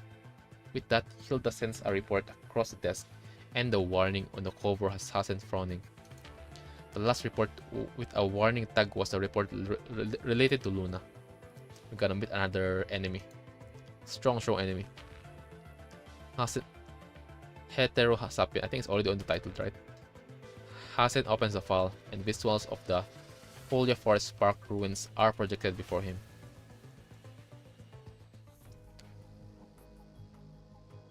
A nice tree. The first thing that enters the vision is a large field that connects the horizon. Beyond the field is a dense forest, although the existence of such a large area of lush woods is a miracle in its own right. It is not the cause of shock. Everyone gazed toward the towering tree in the center of the ruins. Naturally greenery interweaves with a scarlet punishing virus along the tree. Its twisted branch dancing in braids. It has replaced the CPF. The controls court immediately sent the video to the Science Council for analysis after seeing this. Their findings suggest that those things enveloping CPF 040 are made of hetero creatures, mimicking the plant in the forest. Oh my, they have recently invaded there. Since there was interference inside the forest, the following video was recorded by the Woodcock Commandant Harley Joe offline, uploaded after they escaped the park. Woodcock slowly approached the CPF 40. Oh well, this is all hetero creatures. Crazy. Woodcock slowly approached CPF 40 after submitting the visual on it. The initial investigation has not run into too many obstacles, but as they go farther into the forest, strange things begin to happen. Teams that enter the forest from different entry points have reported the discoveries of campfire, human footprints, and scavenger clothing. That's why would scavenger appear near a CPF that's not reclaimed? We don't know yet. We found human activities inside the forest park, some of which are fairly new, meaning there was a group of scavengers who entered the park recently, before it was invaded by the heterohive mother. But that's not our key problem. Following the tracks of human activities, several figures covered in scavenger capes appeared before the squad. Interesting. This area is dangerous. Please stay where you are. We're coming to get you out of here. Nice. Woodcock Commandant. Nice design, by the way. The Woodcock Commandant shouts at the figure, but they did not respond. The construct next to him take a look at each other, then raise their weapon and cautiously approach the figures. Only when the contract, imagine if those are dead bodies. Only when the contract arrived before the figure that they realize the truth. Those are not humans that they have discovered, but humanoid monsters. What the heck, bro? How they advance? The hetero creatures advance so fast. Wow. Yabe. Rather than being worn, their capes are just loosely hung on the humanoids' withered bodies. The humanoids slowly turn around, their strangely shaped feet crushing the bones on the ground, making an eerie squeaking noise. The red orbs in their chests are like their hearts, pulsing intensely. The thin bones enveloping them, however, are not strong enough to withstand the strong pulsation.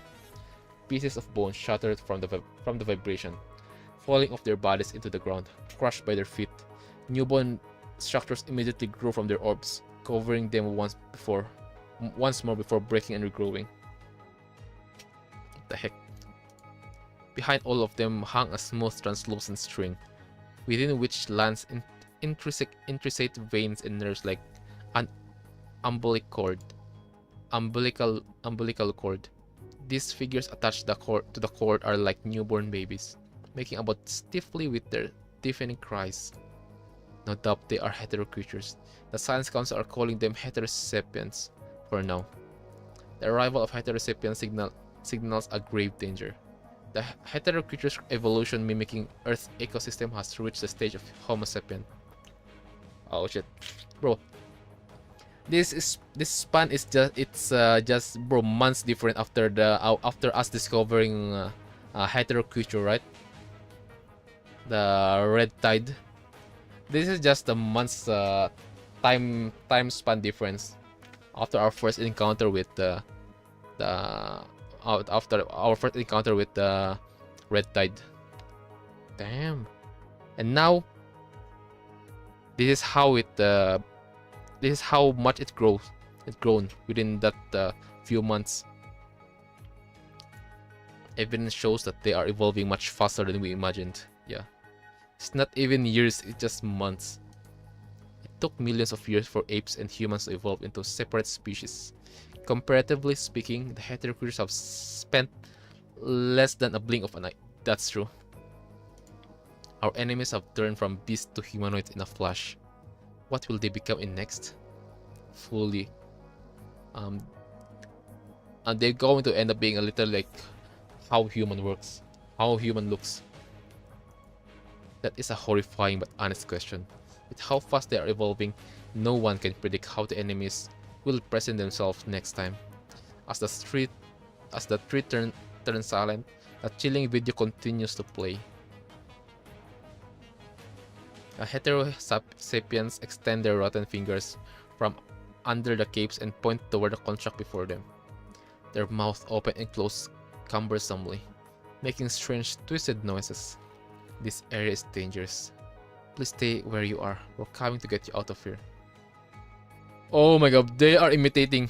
They are imitating us. What? These airs, despite their distorted noise, the hetero sapiens have easily mastered language skill. It's crazy. That human toddlers would take years to learn. Scarlet particles emit from beneath their capes. The construct's inward device blare out piercing alarms. Several of the soldiers can't withstand the shock of what happened in front of their eyes, as they stumble back and almost drop their weapons. But their training quickly kicks in, and they immediately retain their composure. Regardless of how strange the enemy act, it does not change the fact that they are hostile to humanity. Attack. The commandant orders the team to attack, and they immediately open fire. Bullets lodge into the hetero sapiens' bodies, but they remain undeterred, charging into the firing line, unfazed by their shattered bones as if taking a stroll in the storm. Like a flood, hetero sapiens rush in from every direction of the forest park, rushing the woodcock defensive line. Wounds begin to appear on the soldiers' frames. The muzzle flash begin to decrease in numbers. Confronting the massive numbers of enemies, woodcock has no option but to retreat. The video ends with a frozen frame of the hurried retreat of woodcock. Hassen closed the report, rubbing his temples with his fingers. Luckily, it's not too late. Hetero sapiens have only appeared around CPF-40. Intel on them have been synchronized to all ground forces. The Science Council is further analyzing the footage, hoping to understand hetero sapiens more. What's important is what we decide next. We still have to face the hetero hive mods after defeating the hetero sapiens. To get a sample of the advanced subject, we will pay a hefty price, which is why the contract court believes we can make use of the Longinus Arsenal during the operation. Longinus Arsenal. Oh, the little satellite laser. But thus, doing so also means we will give up on retrieving a sample from advanced subject. Without the sample, progress on Omega File will fall behind by at least 40%. That is too long when the situation on the surface can shift at the moment's notice. That's right, the Longinus Arsenal can only be used in the worst case scenario. Omega File is an important turning point of this war. It is worth the risk. Send out the task force, defeat the hetero hive monster and retrieve our samples. As Graven has expected, they will be instrumental in this mission.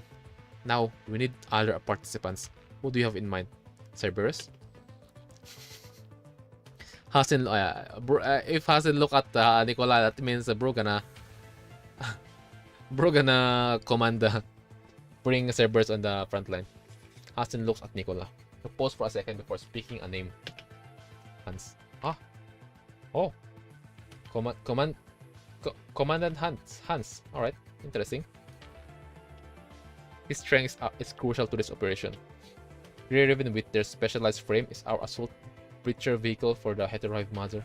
Hans is our best choice to safeguard the vehicle and deliver it before the enemy. Since comms with Babylon are jammed in the Forest Park, we can issue commands to the ground troops there directly. They will require someone with the ability to observe the battlefield and make judgment calls. Whether to use the Longinus Arsenal to destroy the Heterohive Mother, or to order a full force assault on it to retrieve samples, to save the surviving scavengers, or to extend the hope Grey Raven brings. Each decision is critical, every choice burdened with immense pressure. Hans is one of the only commanders who can shoulder that on the field. He's been in more wars than any of us since the Golden Age. His experience makes him the best option to guide this mission on surface. But his health has been getting worse. I don't know if he will walk out of the Puglia Forest Park ruins alive. He just said that Omega File is worth the risk. Fine, but I have to talk to him first. Celica, send Hans to the bridge. Hans appeared on the bridge, standing straight and tall. His conversation with Hasan lasts mere minutes, but it feels like ages have passed. As their conversation comes to an end, everyone in the room falls quiet. Hans salutes and breaks the silence. Whatever it takes. Even your life? A soldier's life is humanity's leverage. To be utilized to my fullest is my ultimate wish. Salute for Hans. Hans' gaze is resolute, undaunted by Hasan's questions. Alright, Babylonia's forces are at your disposal. I'll give you some time to come up with a list. You can confirm it with Nicola and Hilda later. What is Grey Raven doing as the critical team of this operation? Lee and Liv are helping the Science Council to analyze the heterosapien footage from Woodcock. Lucia and us are going over the equipment. We have prepared some special weapons to increase the odds of success. I see. In that case, I'll need the following 3 teams for those standing by. Already? Do you need to think it over? That's not necessary. Understanding the strength of each soldier is the basic requirement for a commander. First, Woodcock led by Hurley Joe. He was the first one on the scene and thus understands the park the most. He also applied to return to the Forest Park. And Hurley Joe's achievement in communications means he might be able to solve the interference inside the park. Considering his team was hurt, I want to assign a contract for other squad to him as a temporary team. The second squad is Egret, led by... Oh shit, Vanessa. We're going to meet Vanessa again. Crazy. I just remember the time when Commandant like point his gun to Vanessa. Crazy. Like that. That shit is cool, bro. I never saw a Commandant MC who do that shit. Yeah, as a NIKKE, as a former Honkai Factored player, that shit never happened. Given the lack of data on heterosapiens, we can also rely on Egret's heavy firepower to take down the enemies. More firepower. The third is the team led by Simon. Wait, who's Simon? Simon's capability is not that great. It will be hard for him in high-octane fights with the heterosapiens. His physical prowess is concerning, but the strength of his mind beacon is second only to Kuro in his year. Oh. Someone like that will be able to share the strain with Kuro when stabilizing the constructs near the Heterohive Mother. Oh. Interesting. Let's see. The mobilization order has been issued to their teams. Safe journey. Yes, sir. It will be. Interesting. Getting interesting, guys. What the heck? Let's drink some more. Let's drink some more, guys. Let's not forget to drink some water.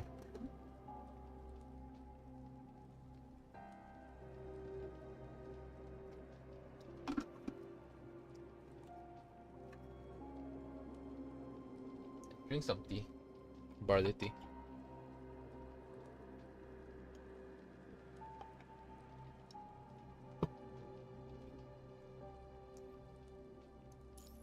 Assemble.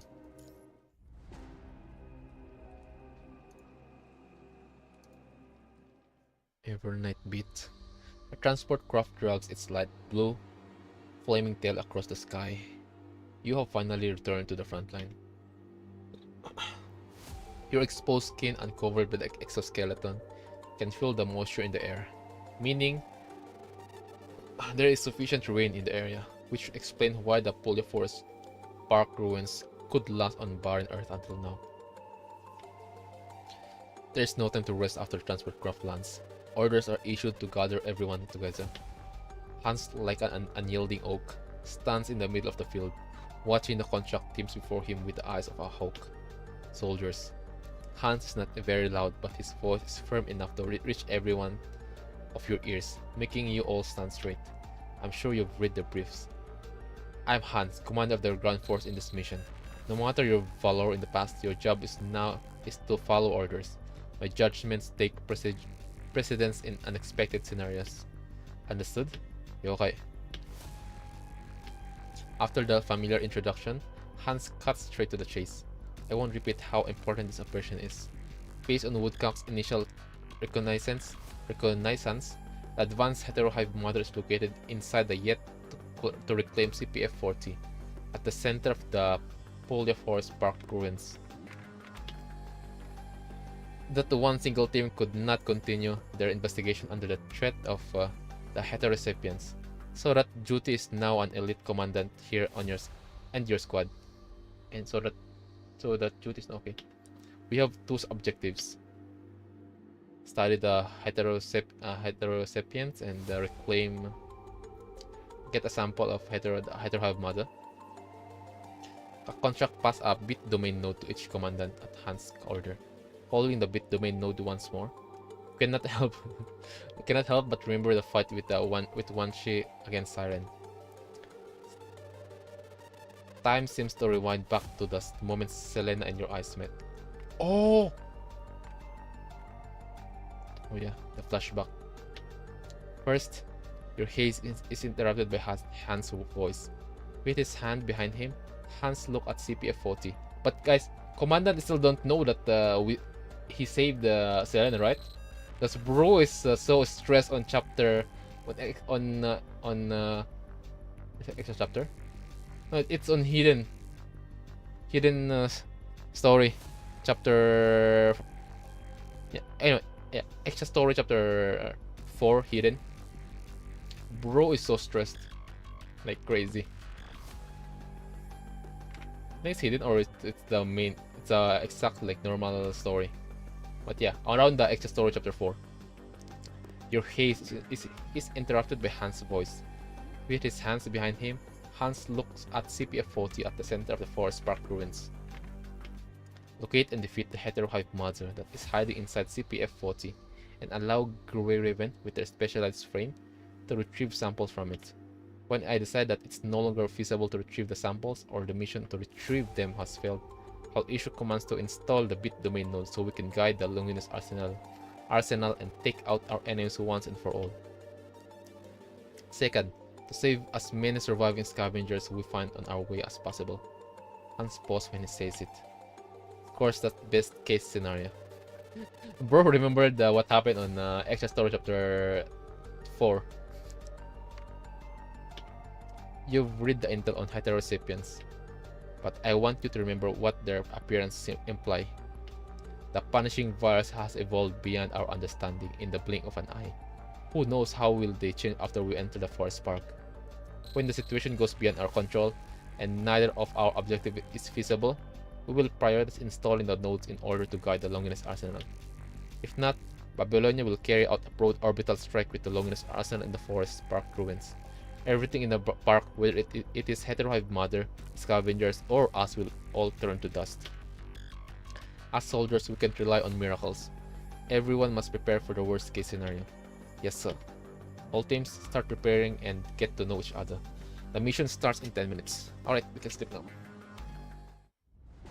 Oh, that's fast. That's fast. Interesting. It's fast. 40. We are in the middle of the. Guys. Again, I'm gonna repeat again. We are gonna cut the stream on half. All right. So let's make it like 50%. I think. Polia Forest Park ruins.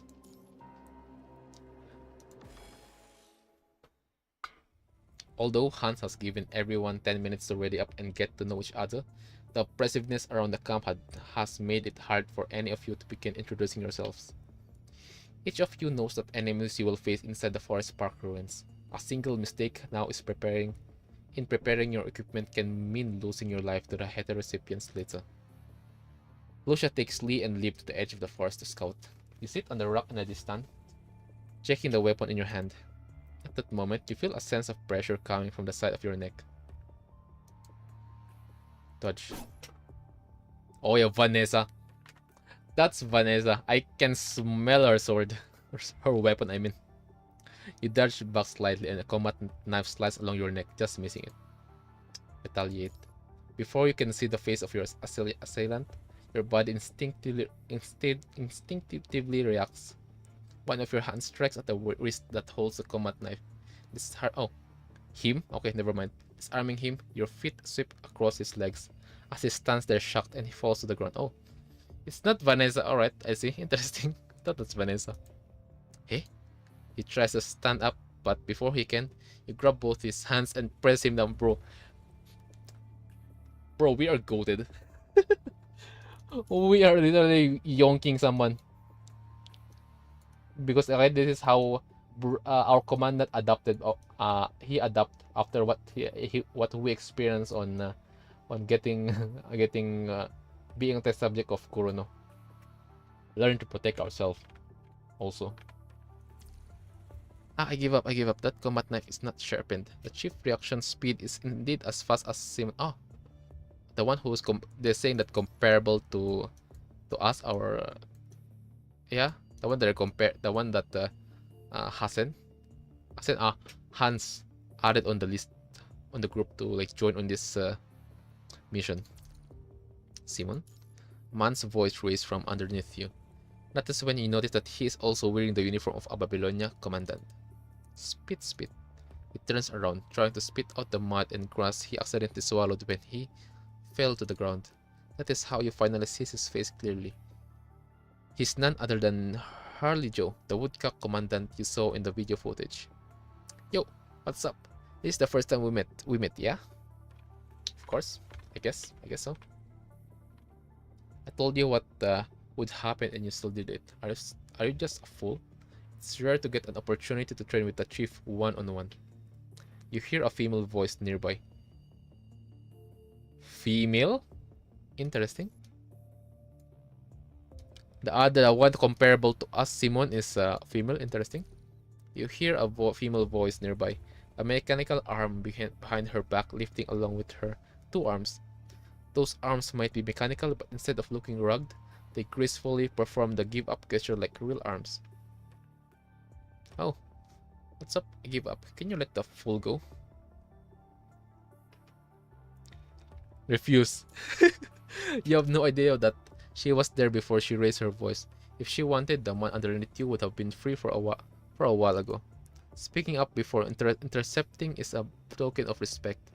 Not letting him go on this situation would be unwise. Let go. As you move away from the man, the woman extends a mechanical arm to grab his uniform and lift him up. Hello? I'm Yata from Ska. Okay, Yata.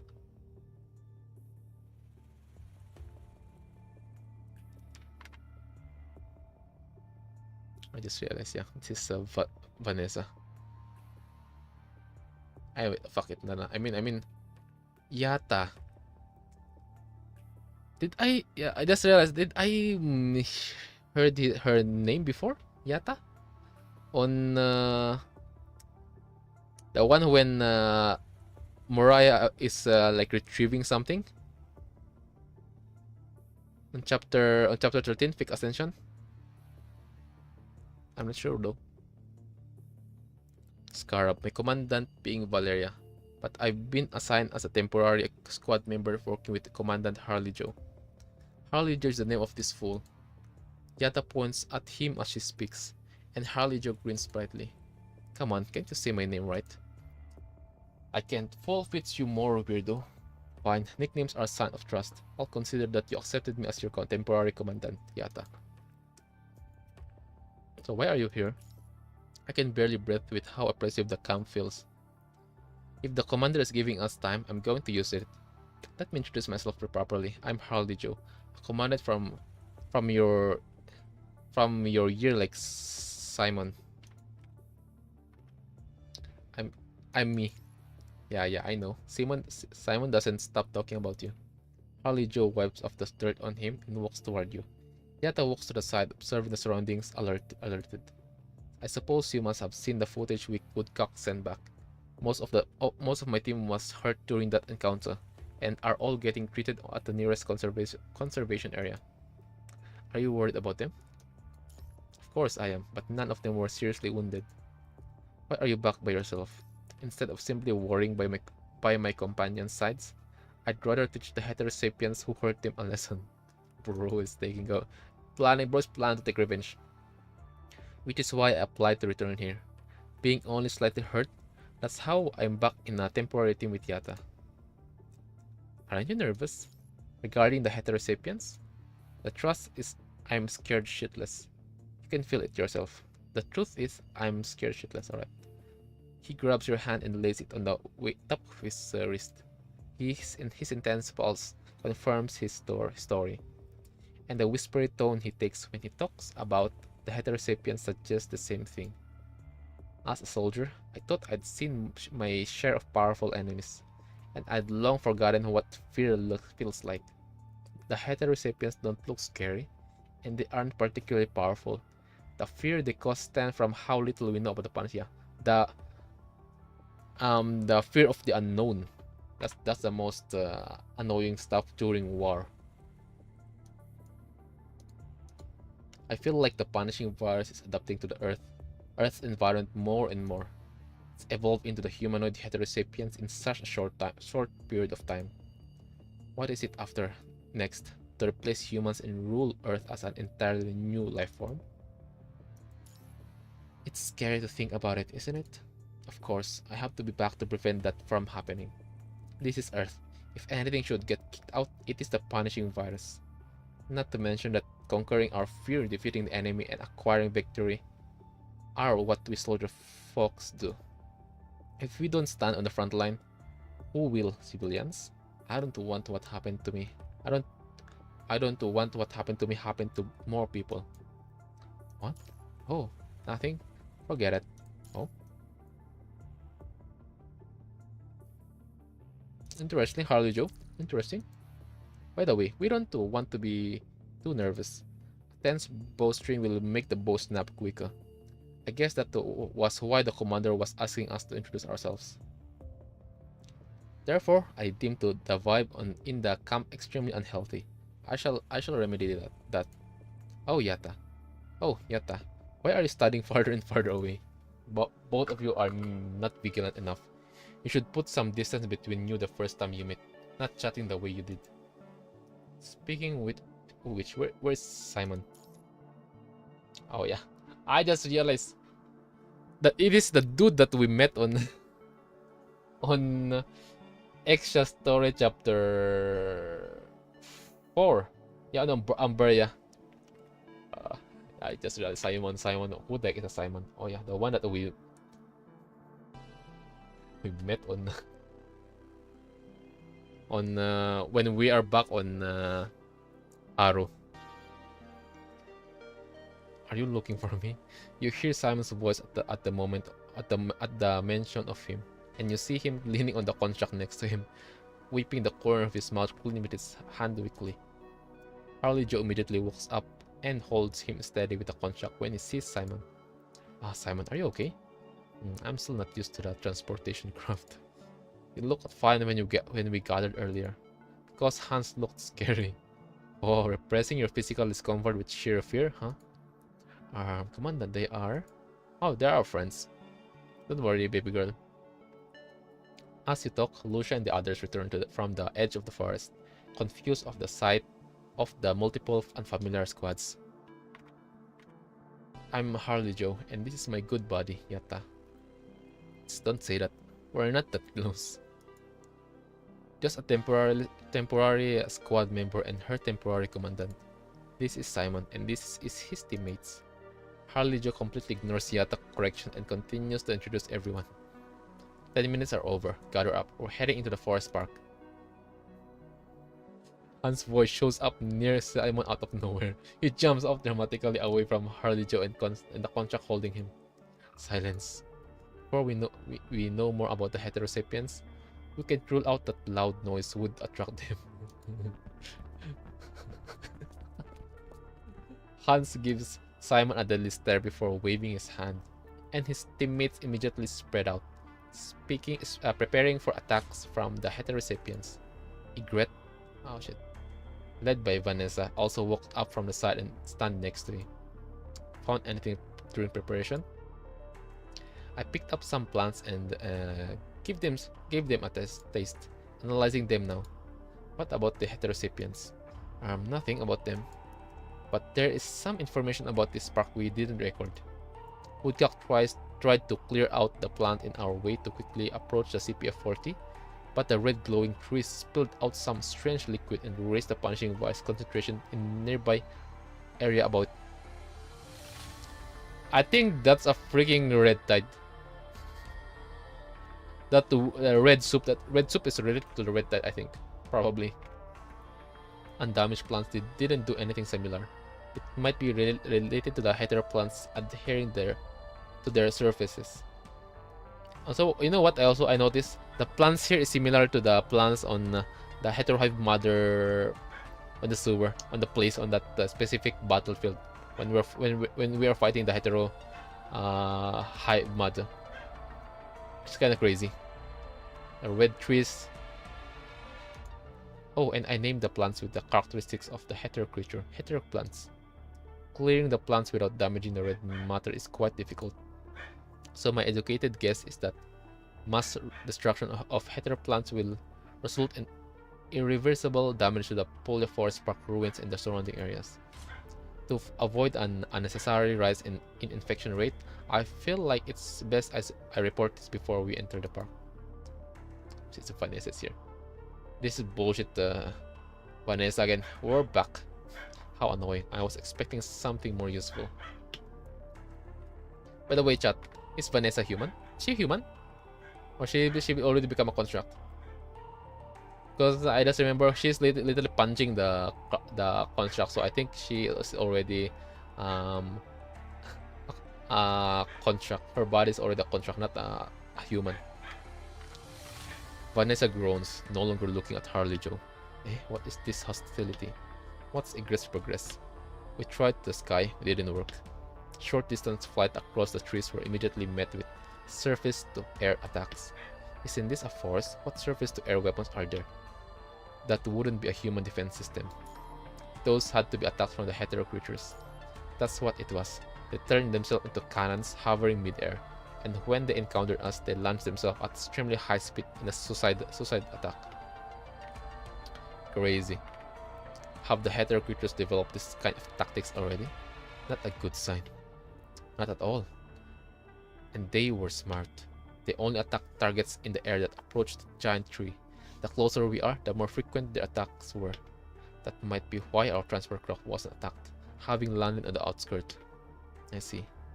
In that case, the less encumbered Harley Joe and Yata will take the flank. Everyone else takes a line formation and watch each other's back. Grey Raven, stay in the middle and reserve your strength. Alert others of incoming attacks from the air. Fire freely when you encounter heterosapiens. Continue advancing, don't break formation. Okay. Guys, who is this character?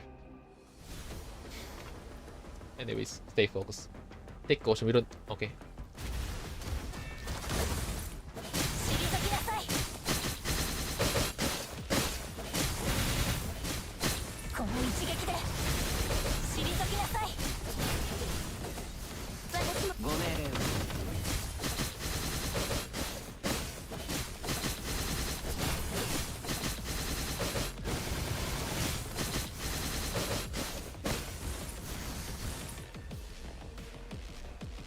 Particle in the air seems to be okay. Wait, why is there a metal plate here? Let me read Polya guide. Particle. Can I go here? No, I can't. Okay.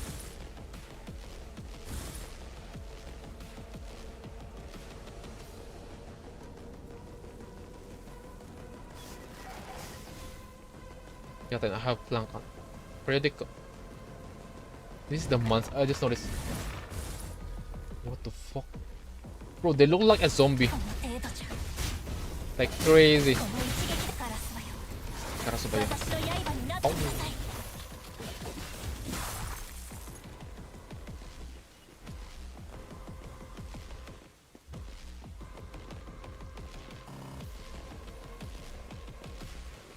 I'm lost. Hold on. Chotomate.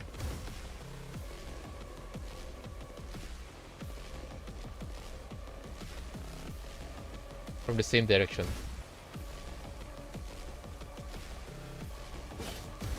Same direction? Wait, what? Guys, I am lost. Hold on. Where's the sign? Where should I go? I can't. Whoa, the plants. Wait, is... Wow. Looks cool. Finally, there's a line. Thank goodness. They said, your streamer is dumb. Let's make it obvious. More obvious. Support can record the entire battle, don't.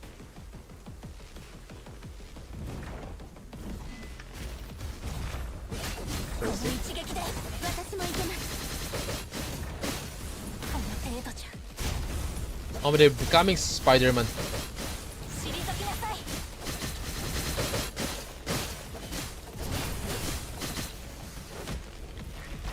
The heck? Their hand and feet is glowing. Crazy.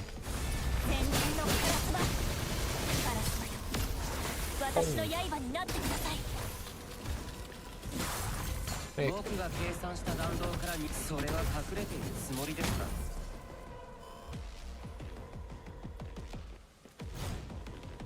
I just realized it's the upgraded Lee. We're using the upgraded Lee. Interesting. But I'm literally following here. Are there any like way to go there?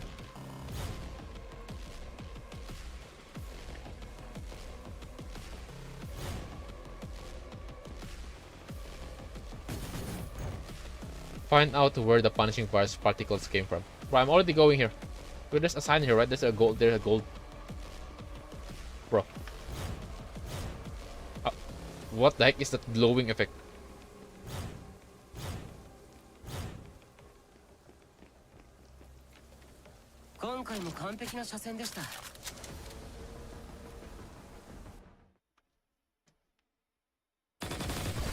Encountering the heterosapiens in real life is much more intense than seeing them in videos. Their bones are fractured by egrets firepower.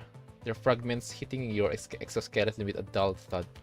Their bodies turn cold as they lie on the ground among the remains, motionless. Check your wounds. We'll continue moving in 2 minutes.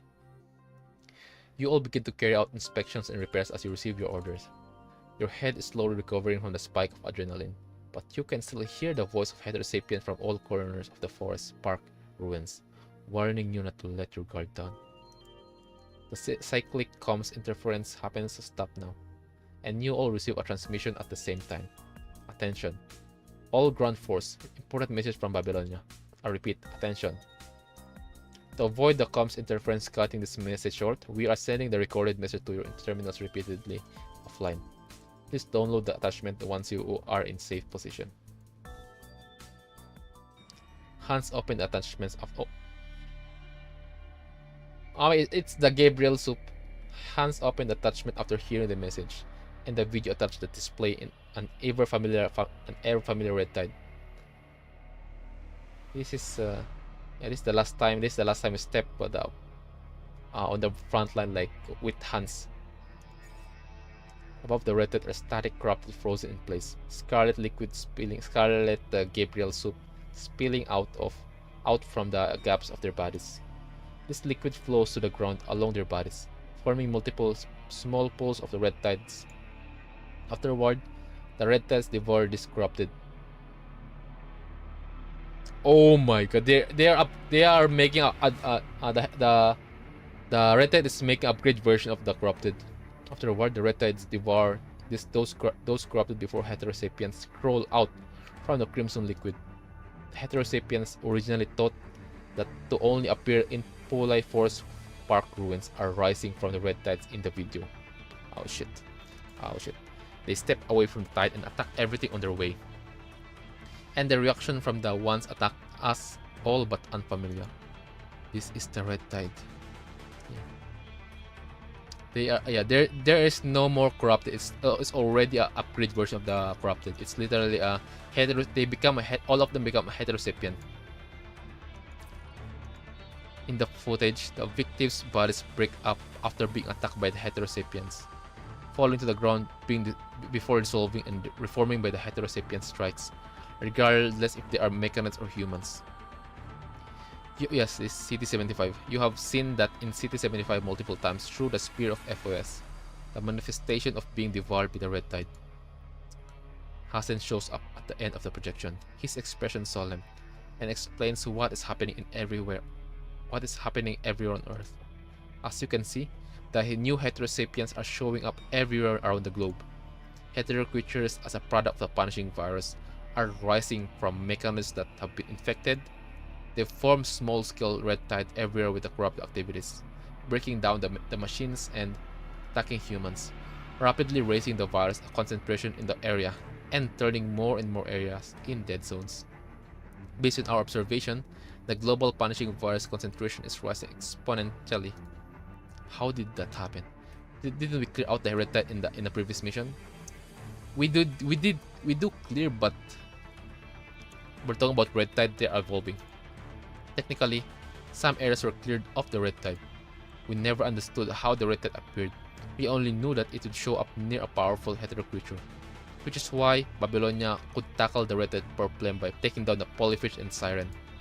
The red tides now are different from 175 because again, don't mind my stutter. Again, the red tide, as we know before, they are being attracted by core, like for example the polyphage, and then also on siren.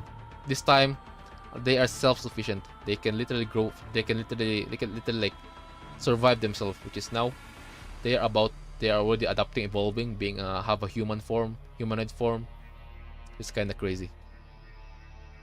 They move faster, hit harder, and mobilize more freely. It's a new threat to humanity.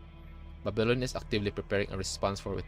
All task force members, remember your duties as a soldier. Hold your position, protect the civilians, and wait for our notice. May humanity endure. Unlike the red tide projections in the past, the red tide now come with more threatening physical form, taking over land where humans live relentlessly. This is a warning to humanity. Tell us not to let our guard down because of momentary victories. Humanity has been reclaiming lands, rescuing people, and establishing bases. Meanwhile, the punishing virus has been growing, testing humanity with fiercer forms every time. The enemy won't stop. To exist is to evolve. That's why we can stop as well. Like the president said, our duty comes first. What we should do now is hold our position and complete our missions. How we finish analyzing the data we got from actual combat. Several constructs, including Liv, step forward and present their analysis to the group after hearing Hans' order. It's done, Eleanor. We have synced the data to everyone's terminal. The construct's named Eleanor speaks first. Her soft tone slightly calms the attention around you while pulling everyone's focus on it. Eleanor. What a beautiful name. Some of our discoveries might help the situation out there. Wow. Interesting. Yeah, bet.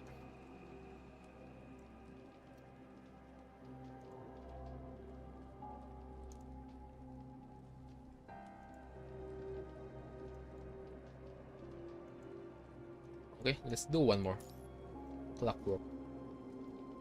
Wait. 47%. Crazy.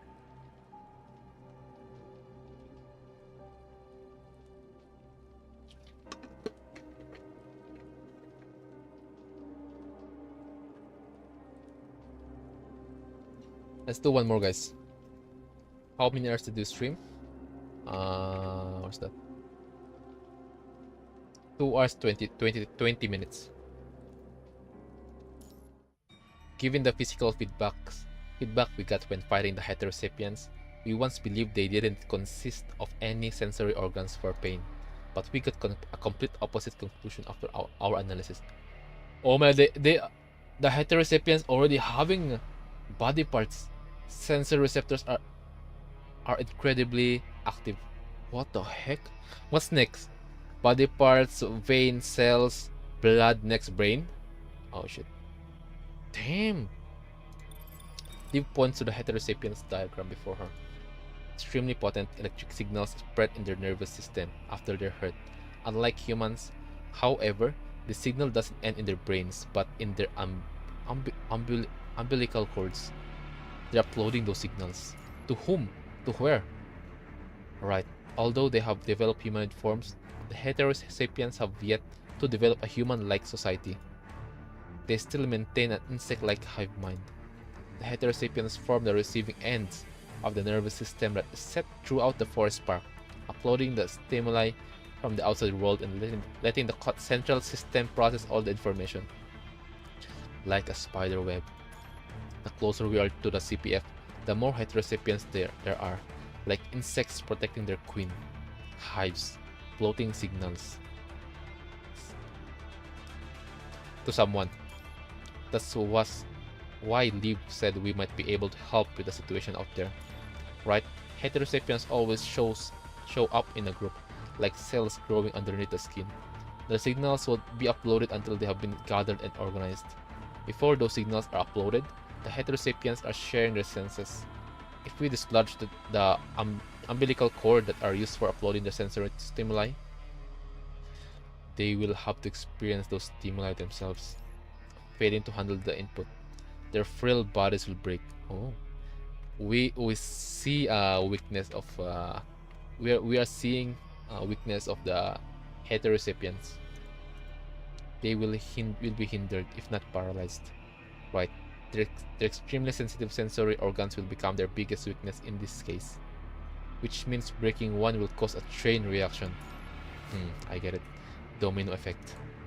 Pushing one, they all fall. It's kind of an effective and elegant tactic. Hans nods after hearing the reports from the support type construct. This intel will help the other ground forces tremendously. We can pass it back to Babylonia. The question now is how we send it back. Buzz echoes within the Puglia Forest Park ruins, signaling another wave of comms interference. Do we have to wait for the interference to end before reporting in? Time is of the essence when we're fighting on the surface. I don't think it's a good idea to waste our time here. Harley Joe, we're farther in the forest now than when Woodcock was first here. Have you finished calibrating your algorithm? Yes, Commander. Just in time. Harley Joe takes out a mechanical device from his backpack as he all watch, and he places it on the ground, tinkering with it. This is? Yep, exactly what you think it is. Harley Joe stops his motion and leaves the machine on the ground.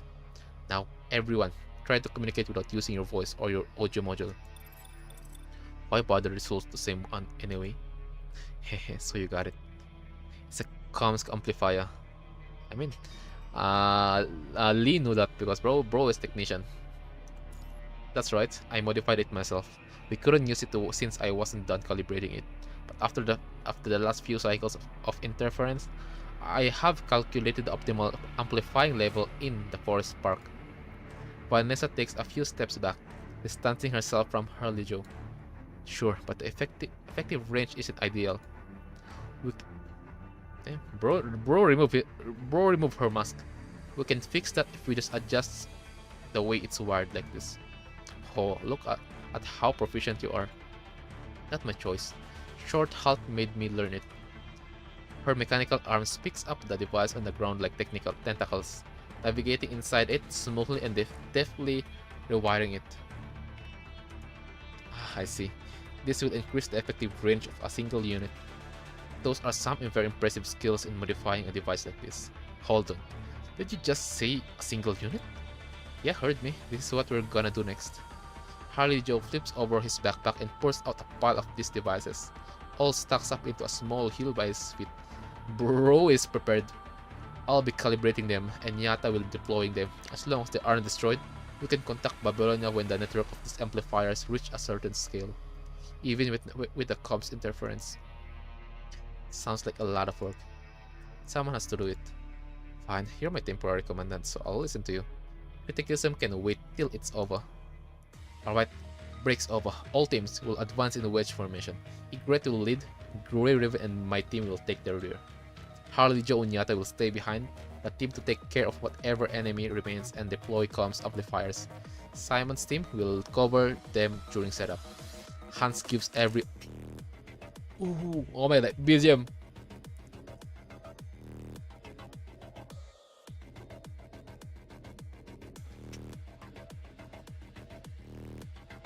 Anyways, let's focus. we are getting distracted. Oh my god. The piano. Dun dun dun dun dun dun dun dun dun dun. Bit drop, bit drop.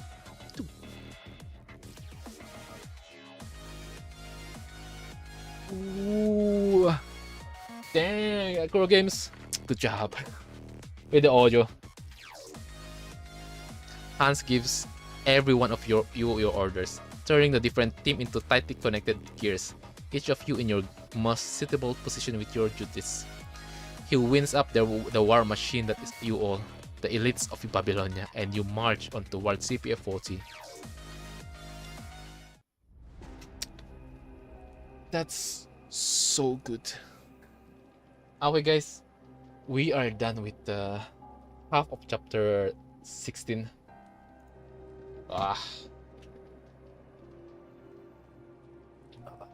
We will continue next stream. We will continue chapter 16 next stream. Damn, we all learn a lot. Now we are back on surface. We're back on mission. We're back in action. And how fast the hetero creatures advancing from hetero hive mother, from polyphage to heterosapiens, and now they literally have their own inner body parts, like pain receptors. What I mean, they already have brain, but the way how they think, the way how they function is still like a spider, like it have like a domino effect. If one feel pain, everyone feel pain.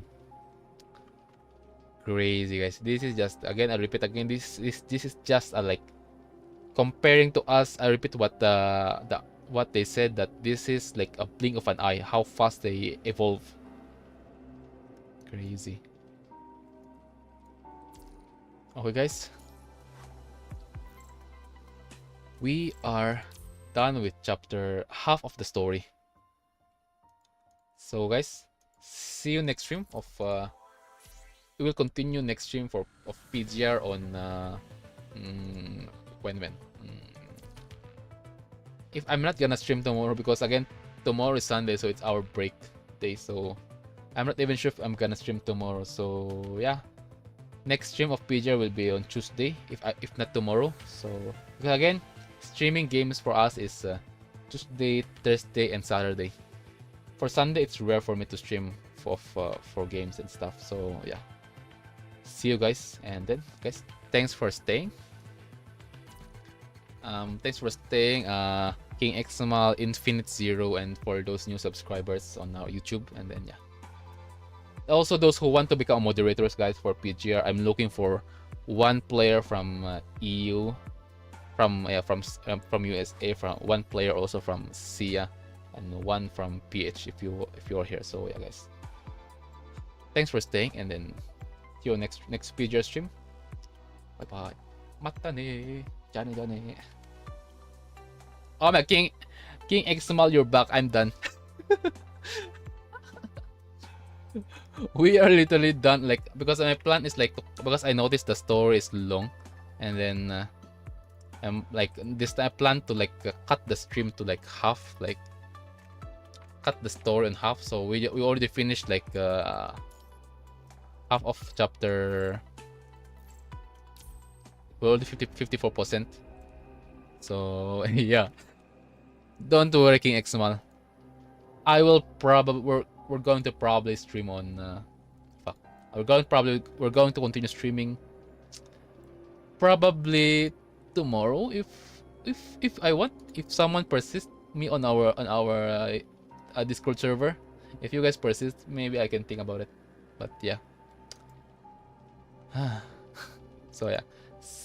If I'm not streaming tomorrow, it means we're gonna stream PGR on Tuesday. Okay, guys. Tuesday, or maybe I can, if I have time, on Monday, because I'm again. Let's see what will happen next week. So guys, just be updated on our Discord server, all right? So I can even I can like also stream it on Monday, because I'm like gonna do some 3 hours art illustration work, and then after that I can stream PGR, I guess. Because it just we already like half, and it only took us like 2 hours, 2 hours 30 minutes to finish half of the story. So probably by Monday, we can stream it. So it's possible by Monday or by Tuesday. So yeah, guys, thanks for staying, and see you later. Yeah. Bye bye. Mata ne. Oh wait. Yeah, next time we're going to add the Lucia chibi dancing video here as our end screen. So yeah, guys. Bye bye. Bye bye.